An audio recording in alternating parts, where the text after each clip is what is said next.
करो करो करो।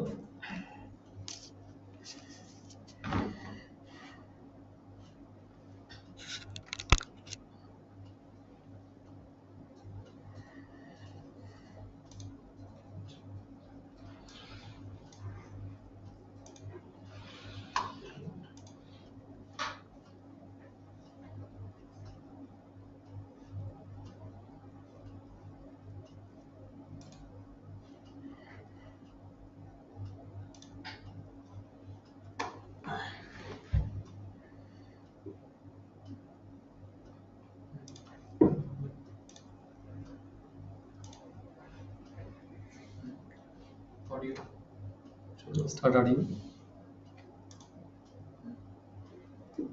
Yes, please.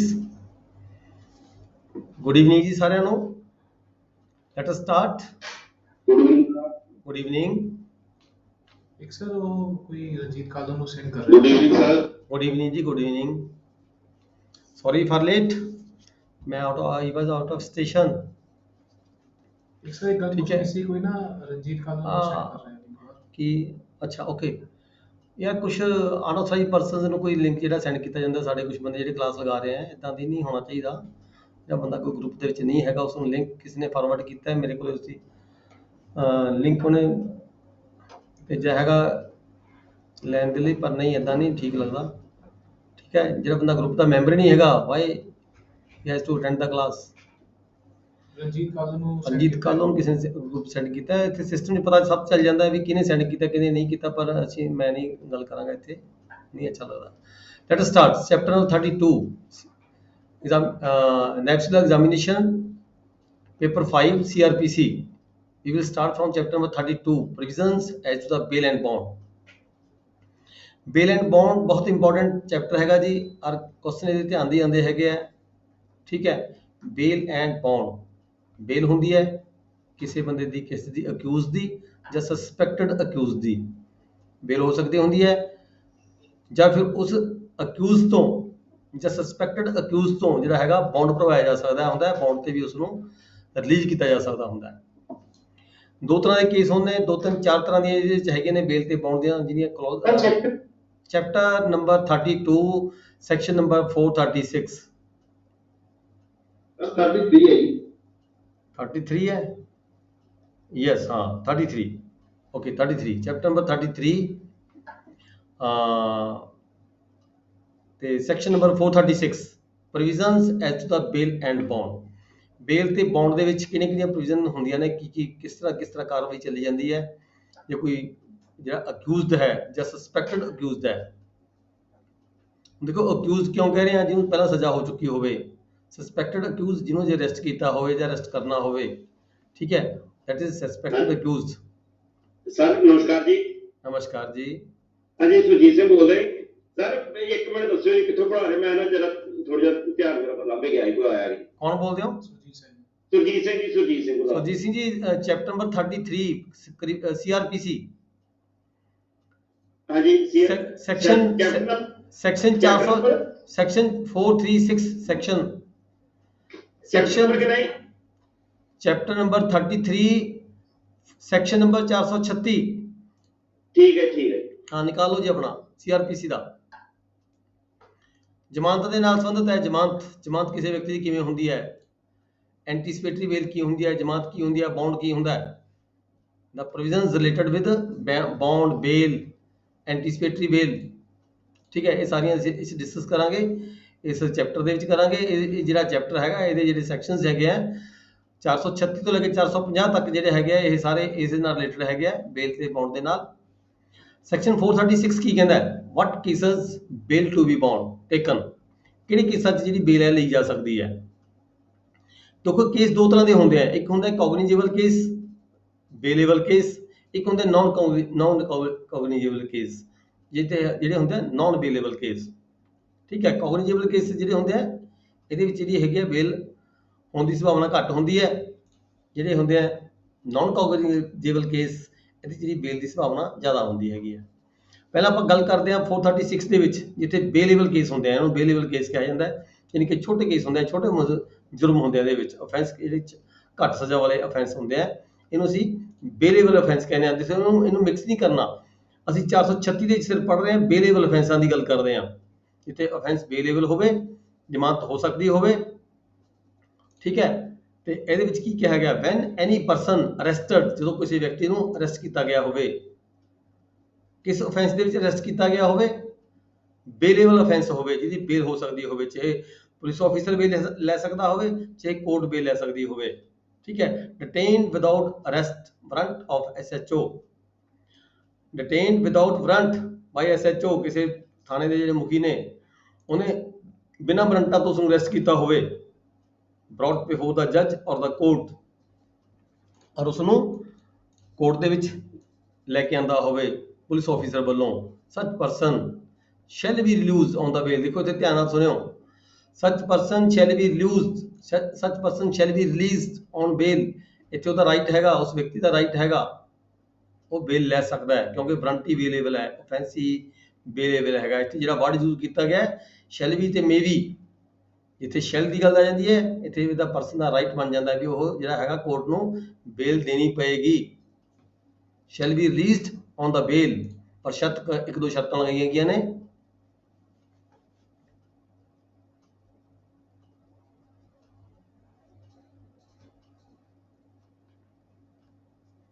पुलिस ऑफिसर और court,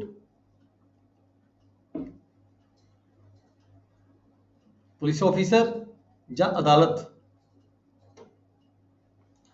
may discharge him instead of bail taking bond, ਜਿਹੜਾ ਪੁਲਿਸ ਆਫੀਸਰ ਹੈ ਜਾਂ ਕੋਰਟ ਹੈਗੀ ਹੈ ਉਸ ਨੂੰ ਡਿਸਚਾਰਜ ਕਰ ਸਕਦੀ ਹੈ ਬਿਨਾਂ ਬੇਲ ਤੋਂ, ਬਿਨਾਂ ਬੇਲ ਤੋਂ, ਕਾਹਦੇ ਤੇ, ਉਦੋਂ ਤੋਂ ਬੌਂਡ ਭਰਵਾ ਕੇ, ਟੇਕਿੰਗ ਬੌਂਡ ਵਿਦਆਊਟ ਸ਼ੋਰਟੀ, ਬਿਨਾਂ ਸ਼ੋਰਟੀ ਤੋਂ ਵੀ, ਠੀਕ ਹੈ, ਉਹਨੂੰ ਬੌਂਡ ਭਰਾ ਕੇ ਵੀ ਰਿਲੀਜ਼ ਕੀਤਾ ਜਾ ਸਕਦਾ ਹੈ। ਕਿਹੜੇ ਕੇਸਾਂ ਦੇ ਵਿੱਚ, ਜਿੱਥੇ ਜਿਹੜੇ ਕੇਸ ਹੈਗੇ ਬੇਲੇਬਲ ਹੋਣ, ਉੱਥੇ ਡਿਸਕ੍ਰਿਸ਼ਨ ਹੈਗੀ ਹੈ ਪੁਲਿਸ ਆਫੀਸਰ ਦੀ ਵੀ ਤੇ ਕੋਰਟ ਦੀ ਵੀ। May discharge him instead of bail taking bond without surety, ਬਿਨਾਂ ਸ਼ੋਰਟੀ ਤੋਂ ਵੀ ਉਸਨੂੰ ਰਿਲੀਜ਼ ਕੀਤਾ ਜਾ ਸਕਦਾ ਹੈ। Where a person fails to comply with the conditions of bail or bond, ਜਿੱਥੇ ਕਿਸੇ ਪਰਸਨ ਨੂੰ ਉਹਦੇ ਤੇ ਬੌਂਡ ਕਿਉਂ ਭਰਵਾਇਆ ਜਾਂਦਾ ਹੈ, ਬੇਲ ਕਿਉਂ ਕੀਤੀ ਜਾਂਦੀ ਹੈ, ਉਹਦੇ 'ਚ ਸ਼ਰਤ ਲਗਾਈ ਜਾਂਦੀ ਹੈ, ਕੰਡੀਸ਼ਨ ਲਗਾਈ ਜਾਂਦੀ ਹੈ ਵੀ ਜਦੋਂ ਲੋੜ ਪੈਣ 'ਤੇ, ਜਦੋਂ ਕੋਈ ਟਰਾਈ ਚੱਲੇਗੀ, ਕੇਸ ਟ੍ਰਾਇਲ ਹੋਏਗਾ ਜਾਂ ਇਨਵੈਸਟੀਗੇਸ਼ਨ ਹੋਏਗੀ, ਇਨਕੁਆਇਰੀ ਹੋਏਗੀ, ਜਦੋਂ ਪੁਲਿਸ ਦੀ ਲੋੜ ਪੈਗੀ, ਪੁਲਿਸ ਤੁਹਾਨੂੰ ਬੁਲਾ ਸਕਦੀ ਹੈ, ਤਾਂ ਤੁਹਾਨੂੰ ਪੁਲਿਸ ਦੇ ਕੋਲੇ ਹਾਜ਼ਰ ਹੋਣਾ ਪਏਗਾ। ਬੌਂਡ ਦੇ ਵਿੱਚ ਇਹ ਲਿਖਿਆ ਜਾਂਦਾ ਹੈ। ਛੋਟੀ ਵੀ, ਛੋਟੀਆਂ ਵੱਲੋਂ ਵੀ ਇਸ ਗੱਲ ਦੀ ਛੋਟੀ ਦਿੱਤੀ ਜਾਂਦੀ ਹੈ ਵੀ ਅਸੀਂ ਜ਼ਿੰਮੇਵਾਰ ਹਾਂ ਇਸ ਨੂੰ ਹਾਜ਼ਰ ਕਰਨ ਦੇ, ਠੀਕ ਹੈ। Where a person fails to comply with the conditions of the bail bond, ਜਿੱਥੇ ਕੋਈ ਵਿਅਕਤੀ ਜਿਹੜਾ ਹੈਗਾ ਫੇਲ ਹੋ ਜਾਂਦਾ, ਕੰਪਲਾਈ ਵਿਦ ਨਹੀਂ ਕਰਦਾ, ਸਮੇਂ ਸਿਰ ਜਿੱਥੇ ਪੁਲਿਸ ਬੁਲਾਉਂਦੀ ਹੈ ਉੱਥੇ ਹਾਜ਼ਰ ਨਹੀਂ ਹੁੰਦਾ ਹੈਗਾ, ਠੀਕ ਹੈ। As regards the time and place of his attendance, ਜਿੱਥੇ ਕਿਤੇ ਉਹਨੂੰ ਬੁਲਾਇਆ ਗਿਆ ਸੀਗਾ, ਸੰਮਨ ਭੇਜ ਕੇ ਕਿਸੇ ਪੁਲਿਸ ਆਫੀਸਰ ਨੇ ਬੁਲਾਇਆ ਸੀ ਜਾਂ ਕਿਸੇ ਕੋਰਟ ਵੱਲੋਂ ਬੁਲਾਇਆ ਗਿਆ ਸੀ, ਪਰ ਉਹ ਨਹੀਂ ਜਾਂਦਾ ਟਾਈਮ ਸਿਰ, ਠੀਕ ਹੈ, ਨਹੀਂ ਪਹੁੰਚਦਾ, ਮਤਲਬ ਕਿ ਉਹਨੇ ਆਪਣੀ ਜਿਹੜੀ ਕੰਡੀਸ਼ਨ ਹੈਗੀ ਆ ਕੰਪਲਾਈ ਵਿਦ ਨਹੀਂ ਕੀਤੀ, court may refuse him to release on bail, ਤਾਂ ਕੋਰਟ ਜਿਹੜੀ ਹੈਗੀ ਹੈ ਉਹਦੀ ਜਿਹੜੀ ਬੇਲ ਹੈ ਰੱਦ ਕਰ ਦਿੰਦੀ ਹੈ ਤੇ ਉਸ ਨੂੰ ਜਿਹੜਾ ਹੈਗਾ if brought by the police asked to pay penalty, ਤੇ ਉਸ ਨੂੰ ਜਿਹੜਾ ਹੈਗਾ ਜੁਰਮਾਨਾ ਵੀ ਲਾਇਆ ਜਾਂਦਾ ਹੈਗਾ। ਤੁਸੀਂ ਅਕਸਰ ਦੇਖਦੇ ਹੋ, ਇਹ ਥੋੜਾ ਜਿਹਾ ਸਾਈਜ਼ ਕੱਟ ਕਰਨਾ, ਤੁਸੀਂ ਅਕਸਰ ਦੇਖਦੇ ਹੋ ਤੁਹਾਡੇ ਕੋਲ ਬਹੁਤ ਸਾਰੀਆਂ ਜਿਹੜੀਆਂ ਰਿਕਵਰੀਆਂ ਹੁੰਦੀਆਂ ਨੇ, ਖਾਸ ਕਰਕੇ ਵੱਡੇ ਸ਼ਹਿਰਾਂ ਦੇ ਵਿੱਚ, ਜਿਵੇਂ ਪਟਿਆਲਾ ਸਿਟੀ ਹੈਗਾ,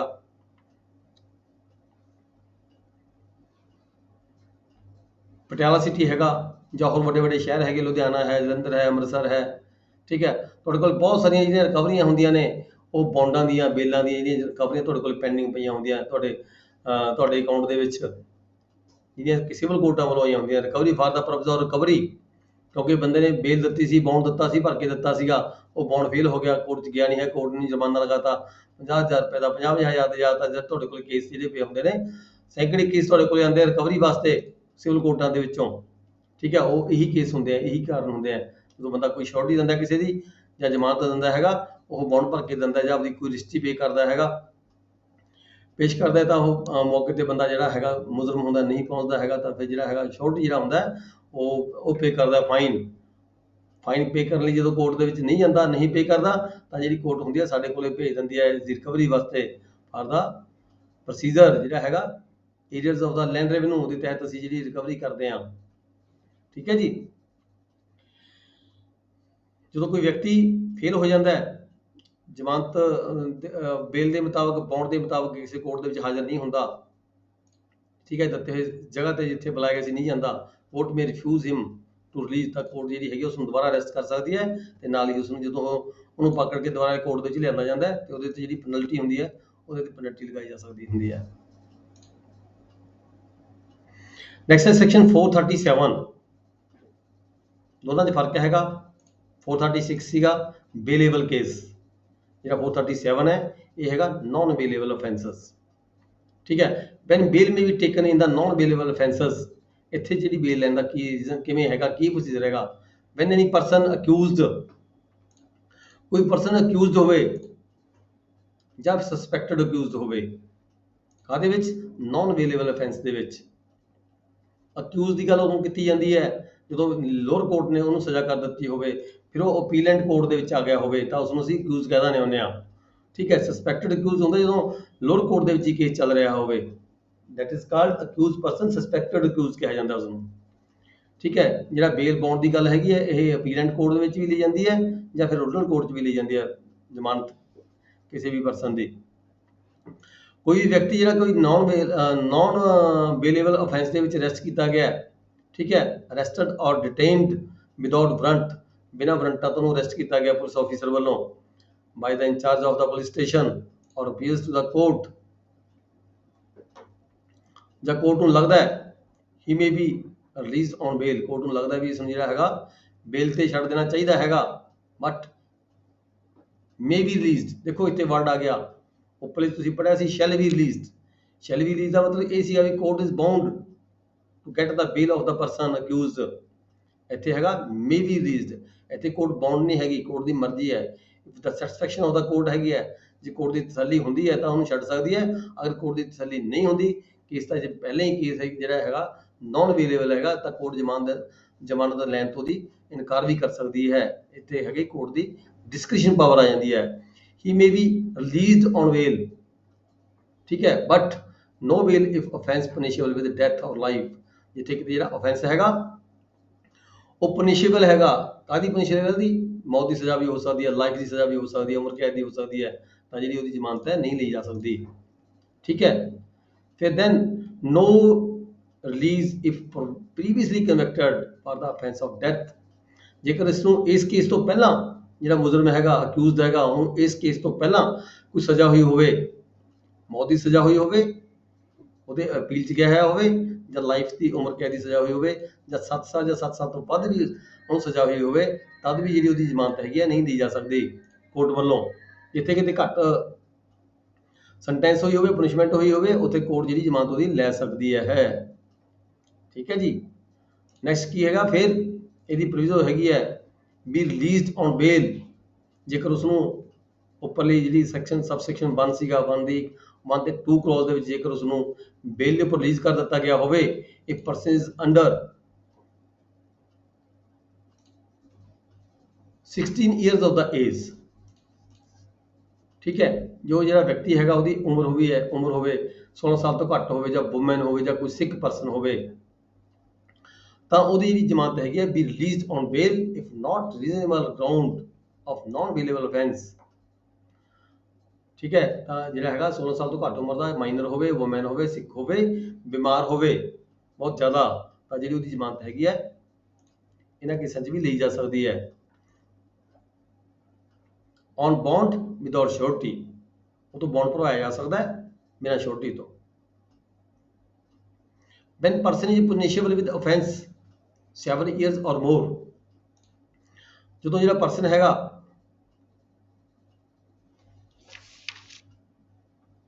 ਪਨਿਸ਼ੇਬਲ ਹੈਗਾ, ਅਫੈਂਸ ਹੈ ਜਿਹੜਾ ਪਨਿਸ਼ੇਬਲ ਹੈਗਾ 7 ਸਾਲ ਜਾਂ ਜ਼ਿਆਦਾ, and released on bail under subsection 1, ਤੇ ਉਹਨੂੰ ਅੰਡਰ ਸਬਸੈਕਸ਼ਨ 1 ਜਿਹੜਾ 437 ਦਾ 1 ਸੈਕਸ਼ਨ 1 ਪੜਿਆ ਹੈਗਾ, ਸਬਸੈਕਸ਼ਨ 1 ਪੜਿਆ, ਉਹਨੂੰ ਰਿਲੀਜ਼ ਕੀਤਾ ਗਿਆ ਸੀ ਕਿਸੇ ਸ਼ਰਤ ਦੇ ਆਧਾਰ ਤੇ, ਕੰਡੀਸ਼ਨ ਲਗਾਈ ਗਈ ਸੀ। ਕੰਡੀਸ਼ਨ ਕਾਹਦੀ, ਜਦੋਂ ਕਿਸੇ ਨੂੰ ਬੇਲ ਤੇ ਅਸੀਂ ਰਿਲੀਜ਼ ਕਰਦੇ ਹਾਂ ਤਾਂ ਸ਼ਰਤ ਉੱਤੇ ਲਗਾਈ ਜਾਂਦੀ ਹੈ। ਕਾਹਦੀ ਸ਼ਰਤ ਲਗਾਈ ਜਾਂਦੀ ਹੈ ਵੀ ਉਹ ਸਮੇਂ ਸਿਰ ਜਦੋਂ ਕੋਰਟ ਬੁਲਾਵੇ ਜਾਂ ਕੋਈ ਪੁਲਿਸ ਆਫੀਸਰ ਬੁਲਾਵੇ ਤਾਂ ਉਹ ਕੋਰਟ ਦੇ ਵਿੱਚ ਹਾਜ਼ਰ ਆਵੇ।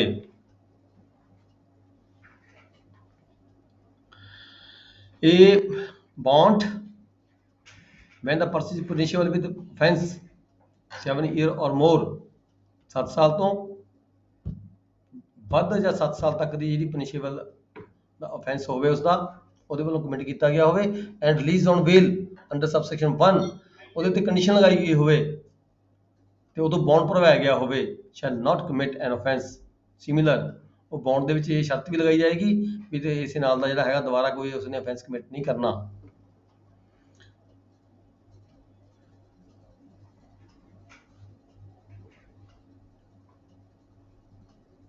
Officer court record reason of releasing ਜਦੋਂ ਕੋਈ ਕੋਰਟ ਜਿਹੜੀ ਹੈਗੀ ਹੈ ਐਸੇ ਵਿਅਕਤੀ ਦੀ under section 437 non bailable offence ਦੇ ਵਿੱਚ ਕਿਸੇ ਵਿਅਕਤੀ ਨੂੰ ਰਿਲੀਜ਼ ਕਰਦੀ ਹੈ ਤਾਂ ਉਹਦੇ ਵਿੱਚ ਜਿਹੜੇ ਕੋਰਟ ਵੱਲੋਂ ਜਦੋਂ ਆਰਡਰ ਪਾਸ ਕੀਤਾ ਜਾਂਦਾ ਹੈ ਰਿਲੀਜ਼ਿੰਗ ਦਾ ਤਾਂ ਉਹਦੇ ਵਿੱਚ ਰੀਜ਼ਨ ਰਿਕਾਰਡ ਕੀਤੇ ਜਾਂਦੇ ਨੇ ਵੀ ਇਸ ਨੂੰ ਕਿਉਂ ਰਿਲੀਜ਼ ਕੀਤਾ ਜਾ ਰਿਹਾ ਹੈ, ਕੀ ਰੀਜ਼ਨ ਹੈ ਐਸਾ ਸਪੈਸ਼ਲ, ਕਿਉਂਕਿ ਜਿਹੜਾ ਅਫੈਂਸ ਹੈ ਨਾਨ ਅਵੇਲੇਬਲ ਹੈ ਫਿਰ ਵੀ ਬੇਲ ਕੀਤੀ ਜਾ ਰਹੀ ਹੈ, ਕਿਉਂ ਕੀਤੀ ਜਾ ਰਹੀ ਹੈ, ਰੀਜ਼ਨ ਦੱਸਦੇ ਹੋਏ ਜਿਹੜੀ ਕੋਰਟ ਹੈ ਆਪਣਾ ਆਰਡਰ ਪਾਸ ਕਰੇਗੀ। ਕੋਰਟ ਵਿੱਚ has released under subsection 1 and 2 direct to arrest and custody of that person. ਜੇਕਰ ਕੋਰਟ ਨੇ ਕਿਸੇ ਗੱਲ ਤੇ ਰਿਲੀਜ਼ ਕੀਤਾ ਸੀਗਾ ਪਰ ਕੋਰਟ ਕੋਲ ਫਿਰ ਵੀ ਅਧਿਕਾਰ ਹੈਗਾ ਉਸ ਨੂੰ ਦੁਬਾਰਾ ਵੀ ਅਰੈਸਟ ਕੀਤਾ ਜਾ ਸਕਦਾ ਹੈ। If the trial not concluded within a period of 60 days ਜਿਹੜਾ ਟ੍ਰਾਇਲ ਚੱਲ ਰਿਹਾ ਕਿਸੇ ਵਿਅਕਤੀ ਦਾ ਉਹਨੂੰ ਰਿਲੀਜ਼ ਕੀਤਾ ਗਿਆ ਜਾਂ ਉਹ ਅਰੈਸਟ ਹੈ ਉਹ ਕੋਰਟ ਦੀ ਕਸਟਡੀ ਵਿੱਚ ਹੈ ਜਾਂ ਪੁਲਿਸ ਦੀ ਕਸਟਡੀ ਦੇ ਵਿੱਚ ਹੈਗਾ, ਕੋਈ ਵਿਅਕਤੀ ਹੈ ਉਹਦਾ ਟ੍ਰਾਇਲ ਚੱਲ ਰਿਹਾ ਪਰ ਜਿਹੜਾ ਟ੍ਰਾਇਲ ਚੱਲਦੇ 60 ਦਿਨ ਹੋ ਗਏ, 60 ਦਿਨ ਬੀਤ ਚੁੱਕੇ ਹੈ from the first date of the hearing, ਜੋ ਪਹਿਲੇ ਦਿਨ ਉਹ ਗਵਾਹੀ ਤੇ ਆਇਆ ਸੀਗਾ ਤਾਂ ਉਸ ਡੇਟ ਤੋਂ ਲੈ ਕੇ 60 ਦਿਨ ਦੇ ਅੰਦਰ ਦਾ ਜਿਹੜਾ ਟ੍ਰਾਇਲ ਪੂਰਾ ਨਹੀਂ ਹੋਇਆ ਹੈਗਾ, ਠੀਕ ਹੈ, ਤਾਂ ਕੀ ਹੋਏਗਾ B released on the bail with satisfaction of the court. 60 ਦਿਨ ਜੇ ਟ੍ਰਾਇਲ ਪੂਰਾ ਨਹੀਂ ਹੋਇਆ ਤਾਂ ਉਸ ਨੂੰ ਜਿਹੜੀ ਕੋਰਟ ਹੈਗੀ ਹੈ ਆਪਣੀ ਸੈਟੀਸਫੈਕਸ਼ਨ ਤੇ ਉਸ ਨੂੰ ਉਹਦੀ ਬੇਲ ਕੀਤੀ ਜਾ ਸਕਦੀ ਹੈ, be released on bail with the satisfaction of the court. If in non bailable offences before the judgment ਤੋਂ ਪਹਿਲਾਂ ਕੋਰਟ ਦਾ ਇਹ ਓਪੀਨੀਅਨ ਆ ਜਾਵੇ, ਕਿਉਂਕਿ ਜਦੋਂ ਸਾਰੀਆਂ ਗਵਾਹੀਆਂ ਹੋ ਗਈਆਂ, ਠੀਕ ਹੈ, ਕ੍ਰਾਸ ਵੀ ਹੋ ਗਿਆ, ਐਗਜ਼ਾਮੀਨੇਸ਼ਨ ਚੀਫ ਵੀ ਹੋ ਗਈ, ਸਾਰੇ ਗਵਾਹ ਭੁਗਤੇ ਗਏ, ਪ੍ਰੋਸੀਕਿਊਸ਼ਨ ਨੇ ਵੀ ਗਵਾਹ ਭੁਗਤਾ ਦਿੱਤੇ ਤੇ ਡਿਫੈਂਸ ਨੇ ਵੀ ਆਪਦੇ ਗਵਾਹ ਭੁਗਤਾ ਦਿੱਤੇ, ਫਿਰ ਇਹ ਸਾਰੇ ਸਿੱਟੇ ਤੋਂ ਕੋਰਟ ਨੂੰ ਲੱਗਦਾ ਹੋਵੇ ਵੀ ਜਿਹੜਾ ਵਿਅਕਤੀ ਹੈ ਇਹਦੇ ਤੇ ਗਲਤ ਗਰਾਊਂਡ ਦੇ ਉੱਪਰ ਇਸ ਨੂੰ ਜਿਹੜਾ ਅਕਿਊਜ਼ ਬਣਾਇਆ ਗਿਆ, ਐਫਆਈਆਰ ਗਲਤ ਲੌਜ ਕੀਤੀ ਗਈ ਹੈਗੀ ਹੈ, ਤਾਂ ਕੋਰਟ ਦਾ ਇਹ ਓਪੀਨੀਅਨ ਹੋਵੇ, ਕੋਰਟ ਨੂੰ ਲੱਗੇ ਵੀ ਇਹ ਗਲਤ ਹੈਗਾ, shell be released the accused with bond, ਤਾਂ ਉਸ ਨੂੰ ਬੌਂਡ ਲੈ ਕੇ ਉਸ ਵਿਅਕਤੀ ਨੂੰ ਰਿਲੀਜ਼ ਕੀਤਾ ਜਾ ਸਕਦਾ ਹੈ ਵਿਦਆਊਟ ਸ਼ੋਰਟੀ, ਬਿਨਾਂ ਸ਼ੋਰਟੀ ਤੋਂ। ਕਾਹਦੇ ਲਈ ਕਿ ਤਾਂ ਕਿ ਉਸ ਨੂੰ ਰਿਲੀਜ਼ ਕਰਕੇ ਉਸ ਨੂੰ ਜਿਹੜੀ ਜਜਮੈਂਟ ਹੈਗੀ ਹੈ ਉਹ ਸੁਣਾਈ ਜਾ ਸਕੇ, ਟੂ ਹੀਅਰ ਦਾ ਜਜਮੈਂਟ।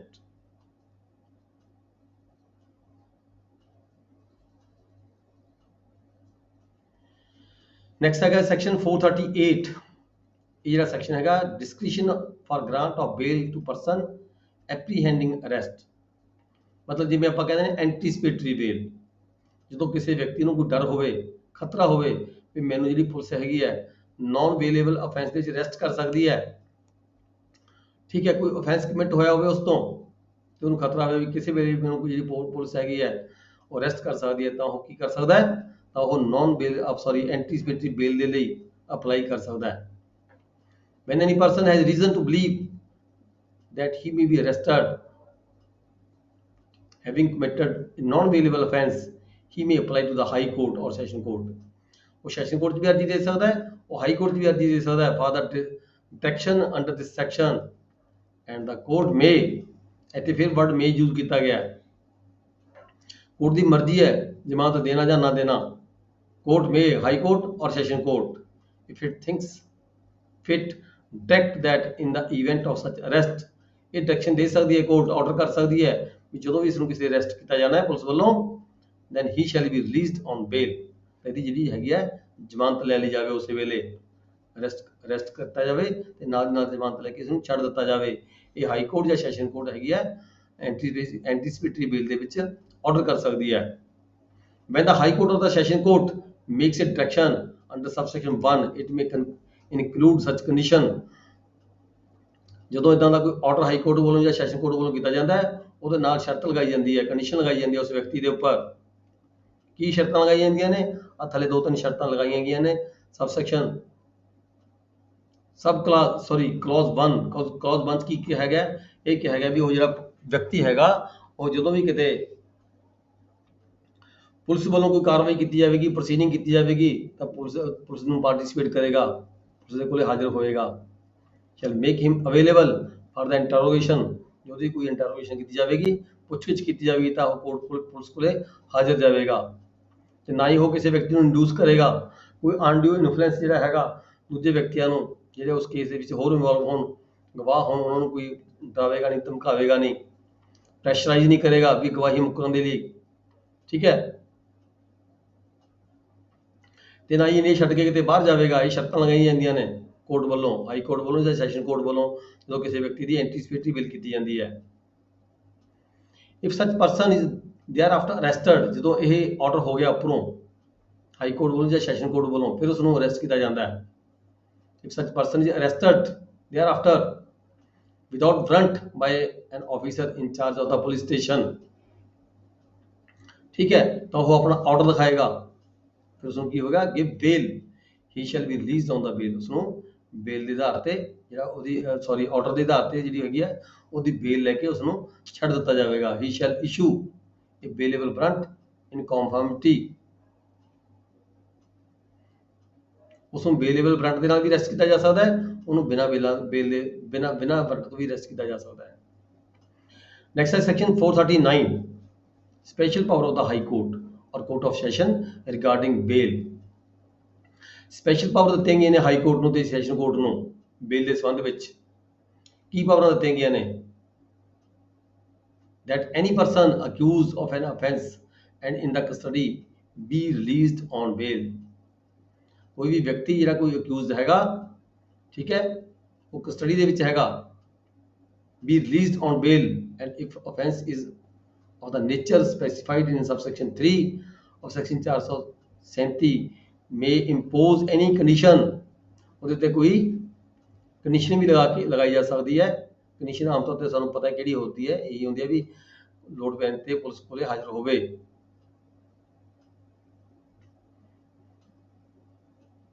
ਜੇ ਕਿਤੇ ਕੰਡੀਸ਼ਨ ਲਗਾਈ ਗਈ ਸੀਗੀ ਤਾਂ ਅੱਗੇ ਕਲੌਜ਼ B ਦੇ ਵਿੱਚ ਕਿਹਾ ਗਿਆ ਵੀ ਜੇ ਕੰਡੀਸ਼ਨ ਹਾਈ ਕੋਰਟ ਵੱਲੋਂ ਜਾਂ ਸੈਸ਼ਨ ਕੋਰਟ ਵੱਲੋਂ ਕੋਈ ਕੰਡੀਸ਼ਨ ਲਗਾਈ ਗਈ ਹੈ ਤਾਂ ਜਿਹੜੀ ਕੰਡੀਸ਼ਨ ਹੈਗੀ ਹੈ ਉਹ ਸੈਟੀਸਫਾਈਡ ਵੀ ਕੀਤੀ ਜਾ ਸਕਦੀ ਹੈ, ਮੋਡੀਫਾਈ ਵੀ ਕੀਤੀ ਜਾ ਸਕਦੀ ਹੈ ਸੈਸ਼ਨ ਕੋਰਟ ਵੱਲੋਂ ਜਾਂ ਹਾਈ ਕੋਰਟ ਵੱਲੋਂ।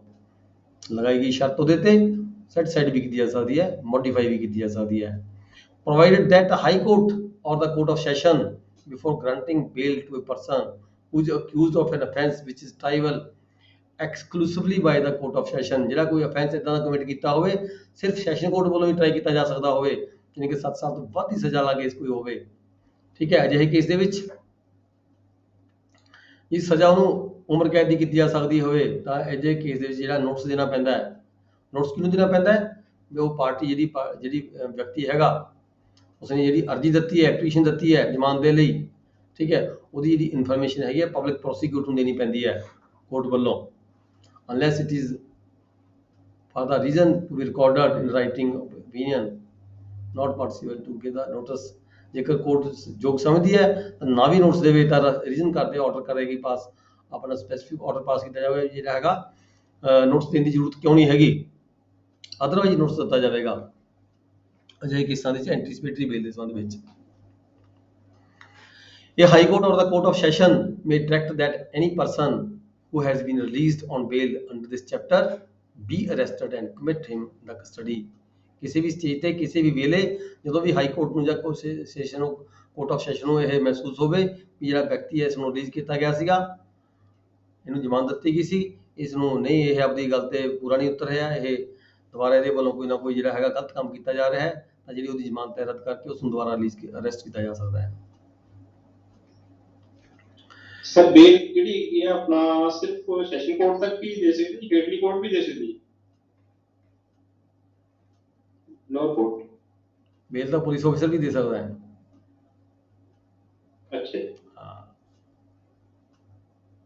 ਜਿਹੜੇ ਕੇਸ ਹੈਗੇ ਨੇ ਨਾਨ ਕੋਗਨੀਜੇਬਲ ਬੇਲੇਬਲ ਜਿਹੜੇ ਕੇਸ ਨੇ ਉਹਦੇ ਵਿੱਚ ਸਾਰੀਆਂ ਕੋਰਟਾਂ ਨੂੰ ਅਧਿਕਾਰ ਹੈ ਬੇਲ ਦੇਣ ਦਾ, ਇਵਨ ਦੈਨ ਪੁਲਿਸ ਆਫੀਸਰ ਨੂੰ ਵੀ ਅਧਿਕਾਰ ਹੈ ਬੇਲ ਦੇਣ ਦਾ, ਠੀਕ ਹੈ। ਜਿੱਥੇ ਕਿ ਜਿਹੜੇ ਕੇਸ ਆਏ ਨੇ ਨਾਨ ਬੇਲੇਬਲ, ਉੱਥੇ ਪ੍ਰੋਬਲਮ ਹੈਗੀ, ਉੱਥੇ ਨਹੀਂ ਕੋਰਟਾਂ ਬੇਲ ਦੇ ਸਕਦੀਆਂ। Discharge from the custody 442 discharged from the custody as soon as the bond has been executed, ਜਦੋਂ ਕੋਈ ਵਿਅਕਤੀ ਬੌਂਡ ਭਰ ਦਿੰਦਾ ਆਪਣਾ, ਠੀਕ ਹੈ, the person for whose appearance it has been executed shall be released, ਤਾਂ ਉਸ ਨੂੰ ਬੌਂਡ ਭਰਾਉਣ ਤੋਂ ਬਾਅਦ ਜਾਂ ਅਰੈਸਟ ਉਹਦੀ ਰਿਲੀਜ਼ ਕਰ ਦਿੱਤਾ ਜਾਂਦਾ ਹੈ। ਜੇਕਰ ਕਿਤੇ ਉਸ ਨੂੰ ਜੁਡੀਸ਼ੀਅਲ ਰਿਮਾਂਡ ਦੇ ਵਿੱਚ ਹੋਵੇ, ਮਤਲਬ ਜੇਲ੍ਹ ਦੇ ਵਿੱਚ ਹੋਵੇ, ਤਾਂ ਜੇਲ੍ਹ ਦੇ ਅਧਿਕਾਰੀ ਨੂੰ ਜਿਹੜੀ ਲੈਟਰ ਲਿਖੀ ਜਾਂਦੀ ਹੈ ਕੋਰਟ ਵੱਲੋਂ, ਠੀਕ ਹੈ, ਜੇਲ੍ਹ ਅਧਿਕਾਰੀ ਉਹਦਾ ਜਿਹੜਾ ਕੋਰਟ ਦਾ ਆਰਡਰ ਮਿਲਣ ਉਪਰੰਤ ਉਸ ਵਿਅਕਤੀ ਨੂੰ ਰਿਲੀਜ਼ ਕਰ ਦਿੰਦਾ ਹੈ।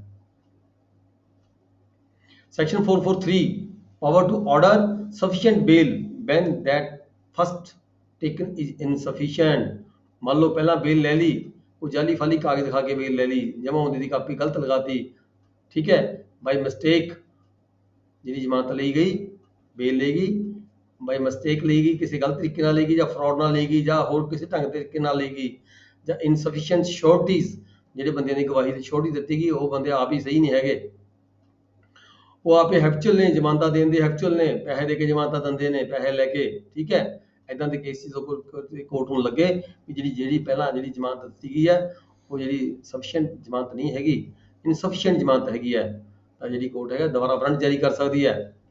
ਉਸ ਵਿਅਕਤੀ ਨੂੰ ਦੁਬਾਰਾ ਅਰੈਸਟ ਕਰਕੇ ਜਦੋਂ ਪੁਲਿਸ ਕੋਲ ਲੈ ਕੇ ਜਦੋਂ ਕੋਰਟ ਦੇ ਵਿੱਚ ਪੇਸ਼ ਕੀਤਾ ਜਾਂਦਾ ਹੈ, ਤਾਂ ਉਸ ਨੂੰ ਦੁਬਾਰਾ ਕਿਹਾ ਜਾਂਦਾ ਵੀ ਤੁਸੀਂ ਨਵੇਂ ਸਿਰੇ ਤੋਂ ਜਿਹੜੀ ਸਫੀਸ਼ੀਐਂਟ ਗਰਾਊਂਡ ਹੈਗੀ ਹੈ, ਸਫੀਸ਼ੀਐਂਟ ਜਿਹੜੀ ਜ਼ਮਾਨਤ ਹੈਗੀ ਹੈ, ਸਫੀਸ਼ੀਐਂਟ ਛੋਟ ਦਿੱਤੀ ਜਾਵੇ।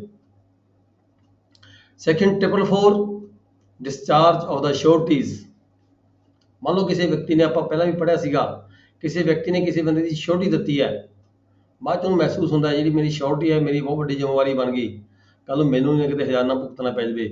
ਮੰਨ ਲਓ ਕਿਸੇ ਨੇ ਲੱਖ ਰੁਪਏ ਦੀ ਜਾਂ 50,000 ਰੁਪਏ ਦੀ ਸ਼ੋਰਟੀ ਦੇ ਦਿੱਤੀ ਕਿਸੇ ਮੁਜਰਮ ਦੀ, ਅਕਿਊਜ਼ਡ ਦੀ, ਠੀਕ ਹੈ, ਉਹ ਅਕਿਊਜ਼ਡ ਮੁੜ ਕੇ ਛੁੱਟੀ 'ਤੇ ਗਿਆ, ਆਇਆ ਹੋਰ ਆਇਆ, ਜਦੋਂ ਛੁੱਟੀ 'ਤੇ ਆਇਆ ਉਸ ਵੇਲੇ ਜ਼ਮਾਨਤ ਦੇ ਦਿੱਤੀ, ਠੀਕ ਹੈ, ਮੁੜ ਕੇ ਉਹ ਕੋਰਟ ਜੇਲ੍ਹ 'ਚ ਨਹੀਂ ਗਿਆ, ਤਾਂ ਜੁਰਮਾਨਾ ਕੌਣ ਅਦਾ ਕਰੇਗਾ? ਜਿਹੜੇ ਬੰਦੇ ਨੇ ਛੋਟੀ ਦਿੱਤੀ ਹੈ ਉਹ ਜੁਰਮਾਨਾ ਭਰੇਗਾ। 50,000 ਦੀ ਜ਼ਮਾਨਤ ਦਿੱਤੀ ਹੈ, ਲੱਖ ਰੁਪਏ ਦੀ ਜ਼ਮਾਨਤ ਦਿੱਤੀ ਹੈ, ਤਾਂ ਜਿਹੜਾ ਛੋਟੀ ਹੈ ਉਹ ਜ਼ਿੰਮੇਵਾਰ ਹੈਗਾ, ਉਹਦੀ ਪ੍ਰਾਪਰਟੀ ਤੋਂ ਰਿਕਵਰੀ ਕੀਤੀ ਜਾਵੇਗੀ। ਅਕਸਰ ਐਸੇ ਹੀ ਕੇਸ ਤੁਹਾਡੇ ਕੋਲੇ ਆਉਂਦੇ ਆ ਬਹੁਤ ਜ਼ਿਆਦਾ ਜ਼ਮਾਨਤਾਂ ਦੇ, ਜਦੋਂ ਤੁਸੀਂ ਐਜ਼ ਏ ਰੈਵਨਿਊ ਆਫਿਸਰ ਕੰਮ ਕਰਨਾ ਹੈ ਤਾਂ ਤੁਹਾਡੇ ਕੋਲ ਇੱਦਾਂ ਦੇ ਕੇਸ ਬਹੁਤ ਕੋਰਟਾਂ ਵੱਲੋਂ ਆਉਣਗੇ, ਰਿਕਵਰੀ ਦੇ ਕੇਸ ਜ਼ਮਾਨਤਾਂ ਦੇ ਰੱਦ ਹੋਣ ਦੇ ਸੰਬੰਧ ਵਿੱਚ, ਛੋਟੀਆਂ ਦੇ ਸੰਬੰਧ ਵਿੱਚ। ਇੱਥੇ ਕੀ ਕਿਹਾ ਗਿਆ? ਡਿਸਚਾਰਜ ਆਫ ਦਾ ਸ਼ੋਰਟੀ, ਕਿਸੇ ਸ਼ੋਰਟੀ ਨੂੰ ਲੱਗੇ ਵੀ ਮੈਂ ਜ਼ਮਾਨਤ ਦਿੱਤੀ, ਗਲਤ ਦਿੱਤੀ, ਪਰ ਮੈਂ ਇਹ ਮਹਿਸੂਸ ਕਰਦਾ ਵੀ ਮੇਰੀ ਜਿਹੜੀ ਜ਼ਮਾਨਤ ਹੈ ਕੈਂਸਲ ਹੋਣੀ ਚਾਹੀਦੀ ਹੈ, ਤਾਂ ਕੋਰਟ ਜਾ ਕੇ ਅਰਜ਼ੀ ਦੇ ਸਕਦਾ ਹੈ ਮੈਜਿਸਟ੍ਰੇਟ ਨੂੰ ਵੀ ਮੇਰੀ ਜ਼ਮਾਨਤ ਹੈਗੀ ਹੈ, ਜਦੋਂ ਤੱਕ ਮੇਰੀ ਜ਼ਿੰਮੇਵਾਰੀ ਸੀਗੀ, ਪਰ ਹੁਣ ਮੇਰੀ ਕੋਈ ਜ਼ਿੰਮੇਵਾਰੀ ਨਹੀਂ ਅੱਗੇ ਉਹਨੂੰ, ਇਹ ਮੇਰੀ ਜ਼ਮਾਨਤ ਹੈਗੀ ਹੈ, ਸ਼ੋਰਟੀ ਹੈਗੀ, ਇਹਨੂੰ ਰੱਦ ਕੀਤਾ ਜਾਵੇ, ਕੈਂਸਲ ਕੀਤਾ ਜਾਵੇ। ਤਾਂ ਮੈਜਿਸਟ੍ਰੇਟ ਕੋਲ ਅਧਿਕਾਰ ਹੈਗਾ, ਠੀਕ ਹੈ, ਉਸ ਵਿਅਕਤੀ ਨੂੰ ਦੁਬਾਰਾ ਵਾਰੰਟ ਜਾਰੀ ਕਰਕੇ ਉਸ ਵਿਅਕਤੀ ਨੂੰ ਜਿਹਦੀ ਸ਼ੋਰਟੀ ਦਿੱਤੀ ਗਈ ਸੀ ਨੂੰ ਅਰੈਸਟ ਕਰ ਸਕਦਾ ਹੈ ਮੈਜਿਸਟ੍ਰੇਟ, ਤੇ ਫਿਰ ਉਸ ਨੂੰ ਕਹਿ ਸਕਦਾ ਹੈ ਦੁਬਾਰਾ directing that person so released be brought before him, arrest ਕਰਕੇ ਪੁਲਿਸ ਆਫੀਸਰ ਨੂੰ ਕਹਿੰਦਾ ਮੇਰੀ ਕੋਰਟ ਵਿੱਚ ਉਹਨੂੰ ਹਾਜ਼ਰ ਕੀਤਾ ਜਾਵੇ। On the appearance of such person, ਜਦੋਂ ਵਾਰੰਟ ਜਾਰੀ ਕਰਨ ਉਪਰੰਤ ਉਹ ਵਿਅਕਤੀ ਨੂੰ ਹਾਜ਼ਰ ਕੀਤਾ ਜਾਂਦਾ ਕੋਰਟ ਦੇ ਵਿੱਚ, magistrate shall direct the bond to be discharge, ਤਾਂ ਮੈਜਿਸਟ੍ਰੇਟ ਵੱਲੋਂ ਜਿਹੜਾ ਬੌਂਡ ਭਰਿਆ ਗਿਆ ਸੀ ਪਹਿਲਾਂ, ਕਿਉਂਕਿ ਬੰਦੇ ਦੇ ਹਾਜ਼ਰ ਹੋਣ ਦੇ ਲਈ ਹੀ ਬੌਂਡ ਭਰਿਆ ਗਿਆ ਸੀ ਵੀ ਮੇਰੀ ਜ਼ਿੰਮੇਵਾਰੀ ਹੈ, ਮੈਂ ਇਹਨੂੰ ਕੋਰਟ 'ਚ ਹਾਜ਼ਰ ਕਰਾਂਗਾ। ਹੁਣ ਬੰਦਾ ਹਾਜ਼ਰ ਹੋ ਗਿਆ, ਵਾਰੰਟਾਂ ਦੇ ਨਾਲ ਵਾਰੰਟ ਉਸ ਵਿਅਕਤੀ ਨੂੰ ਜਿਹੜਾ ਅਕਿਊਜ਼ ਸੀ ਨੂੰ ਕੋਰਟ 'ਚ ਲਿਆਂਦਾ ਗਿਆ, ਠੀਕ ਹੈ, ਜਿਉਂ ਹੀ ਉਹ ਵਿਅਕਤੀ ਜਿਹੜਾ ਕੋਰਟ ਵਿੱਚ ਆ ਗਿਆ ਤਾਂ ਮੈਜਿਸਟ੍ਰੇਟ ਹੈਗਾ ਤਾਂ ਉਸ ਐਪਲੀਕੇਸ਼ਨ ਦੇ ਆਧਾਰ ਤੇ ਜਿਹੜੀ ਬੰਦੇ ਨੇ ਦਿੱਤੀ ਹੈ ਵੀ ਸ਼ੋਰਟੀ ਮੇਰੀ ਕੈਂਸਲ ਕੀਤੀ ਜਾਵੇ, ਉਹਦੇ ਜਿਹੜਾ ਹੈਗਾ ਉਸ ਨੂੰ ਡਿਸਚਾਰਜ ਕਰ ਦਿੱਤਾ ਜਾਵੇਗਾ, ਬੌਂਡ ਨੂੰ ਡਿਸਚਾਰਜ ਕਰ ਦਿੱਤਾ ਜਾਵੇਗਾ, ਤੇ ਜਿਹੜਾ ਵਿਅਕਤੀ ਹੈਗਾ ਜਿਹਨੇ ਬੌਂਡ ਭਰਿਆ ਸੀਗਾ ਉਹ ਫ੍ਰੀ ਹੋ ਜਾਏਗਾ, ਠੀਕ ਹੈ। And shell call upon such person, ਉਸ ਵਿਅਕਤੀ ਨੂੰ ਦੁਬਾਰਾ ਜਿਹੜਾ ਉਹ ਹੈਗਾ ਅਕਿਊਜ਼ਡ ਹੈਗਾ, ਫਾਈਂਡ ਅਦਰ ਸਫੀਸ਼ੀਐਂਟ ਸ਼ੋਰਟੀ, ਉਹਨੂੰ ਕਿਹਾ ਜਾਏਗਾ ਤੂੰ ਹੋਰ ਸ਼ੋਰਟੀ ਦਿਓ ਕੋਈ, ਇਹ ਤੇਰਾ ਜਿਹੜਾ ਸ਼ੋਰਟੀ ਸੀਗਾ ਇਹ ਤਾਂ ਵਾਪਸ ਹੋ ਗਿਆ, ਉਹ ਤੂੰ ਕੋਈ ਨਵਾਂ ਸ਼ੋਰਟੀ ਕੋਈ ਬੰਦਾ ਹੋਰ ਲੈ ਕੇ ਆ, ਉਹ ਸ਼ੋਰਟੀ ਦੇ ਉਸ ਦੀ, ਤਾਂ ਹੀ ਤੈਨੂੰ ਰਿਲੀਜ਼ ਕੀਤਾ ਜਾਵੇਗਾ। ਜੇਕਰ ਸ਼ੋਰਟੀ ਨਹੀਂ ਦਿੰਦਾ ਹੈਗਾ ਤਾਂ ਉਸਨੂੰ ਜੇਲ੍ਹ ਵਿੱਚ ਭੇਜ ਦਿੱਤਾ ਜਾਂਦਾ ਹੈ। 445 ਡਿਪੋਜ਼ਿਟ ਇੰਸਟੈਡ ਆਫ ਰਿਕੋਗਨੀਜੈਂਸ, ਕਿਸੇ ਵੀ ਸਟੇਜ ਤੇ ਜਦੋਂ when any person is required by any court or officer to execute a bond with or without surety, ਜਦੋਂ ਕਿਸੇ ਵਿਅਕਤੀ ਨੂੰ ਬੌਂਡ ਭਰਨ ਲਈ ਕਿਹਾ ਜਾਂਦਾ ਹੈ, ਸ਼ੋਰਟੀ ਨਾਲ ਜਾਂ ਵਿਦਆਊਟ ਸ਼ੋਰਟੀ ਵੀ ਕਿਹਾ ਜਾ ਸਕਦਾ ਹੈ, ਸੱਚ court or officer may accept in the case of bond for the good behavior permit him to deposit the money, ਉੱਥੇ ਬੌਂਡ ਦੀ ਬਜਾਏ ਜਿਹੜੀ ਕੋਰਟ ਹੈਗੀ ਆ ਉਸ ਨੂੰ ਆਰਡਰ ਕਰ ਸਕਦੀ ਹੈ ਵੀ ਤੁਸੀਂ ਪੇਮੈਂਟ ਜਮ੍ਹਾਂ ਕਰਾਓ, permit him to deposit a sum of money, ਜਾਂ ਉਹ ਕੋਈ ਗਵਰਨਮੈਂਟ ਪ੍ਰੋਵਾਈਜ਼ਰੀ ਨੋਟ ਹੋਵੇ, ਉਹਦੇ ਕੋਲੇ ਕੋਈ ਇੱਦਾਂ ਦੀ ਕੋਈ ਸਿਕਿਉਰਿਟੀ ਵਜੋਂ ਪੈਸੇ ਹੁਣ ਜਾਂ ਉਹਨੂੰ ਪੈਸੇ ਜਮ੍ਹਾਂ ਕਰਾਉਣ ਲਈ ਕਿਹਾ ਜਾ ਸਕਦਾ ਹੈ, ਜਾਂ ਉਹਦੇ ਕੋਲੇ ਹੋਰ ਕੋਈ ਨਾ ਕੋਈ ਬੌਂਡ ਹੋਣ ਸਰਕਾਰੀ ਕਿਸੇ ਡਾਕਖਾਨੇ ਵੱਲੋਂ ਜਾਰੀ ਕੀਤੇ ਗਏ ਹੋਣ, ਠੀਕ ਹੈ, ਜਾਂ ਕੋਈ FD ਵਗੈਰਾ ਹੋਵੇ, ਉੱਪਰ ਲਈ ਉਹਨੂੰ ਕਿਹਾ ਜਾ ਸਕਦਾ ਹੈ ਬੌਂਡ ਦੀ ਥਾਂ ਤੇ। Section 446 procedure when bond has been forfeited। Bond forfeit ਕਦੋਂ ਹੋ ਜਾਂਦਾ ਹੈ? ਜਦੋਂ ਕੋਈ ਵਿਅਕਤੀ ਕੋਰਟ 'ਚ ਨਹੀਂ ਜਾਂਦਾ, ਉਹਦੇ ਵੱਲੋਂ ਭਰਿਆ ਗਿਆ ਜਿਹੜਾ ਬਿਆਨ ਹੁੰਦਾ ਬੌਂਡ ਹੁੰਦਾ ਰੱਦ ਹੋ ਜਾਂਦਾ ਹੈ, ਠੀਕ ਹੈ। where a bond under this code is for appearance, ਕਾਹਦਾ ਬੌਂਡ ਸੀ? appearance ਕਰਨ ਦਾ, ਬੰਦੇ ਨੂੰ ਹਾਜ਼ਰ ਕਰਨ ਦਾ, ਜਾਂ ਬੰਦੇ ਨੂੰ ਜਦ ਕੋਈ ਪ੍ਰਾਪਰਟੀ ਹਾਜ਼ਰ ਕਰਨ ਦਾ, production of the property before a court is proved to the satisfaction of the court or any court to which the case has subsequently been transferred, that the bond has been forfeited, ठीक है, any other bond under this code, it is proved to be satisfaction of the court which the bond was taken, any court to which the case has subsequently been transferred, the court of any magistrate of the first class, that the bond has been forfeited। ਜਦੋਂ ਕਿਸੇ ਦਾ bond ਫੋਰਫਿਟ ਹੋ ਜਾਂਦਾ ਹੈ ਤਾਂ ਉਸ ਨੂੰ ਕਿਹਾ ਜਾਂਦਾ ਹੈ, ਪੈਨਲਟੀ ਲਗਾਈ ਜਾਂਦੀ ਹੈ। Record the ground for such proof may call upon any person bound by such bond to pay the penalty, ਉਹਨੂੰ ਬੁਲਾ ਕੇ ਉਸ ਨੂੰ ਜਿਹੜਾ ਹੈਗਾ ਜੁਰਮਾਨਾ ਲਾਇਆ ਜਾਂਦਾ ਕਿਸੇ ਦਾ ਬੌਂਡ ਫੋਰਫਿਟ ਹੋਣ ਤੋਂ ਬਾਅਦ।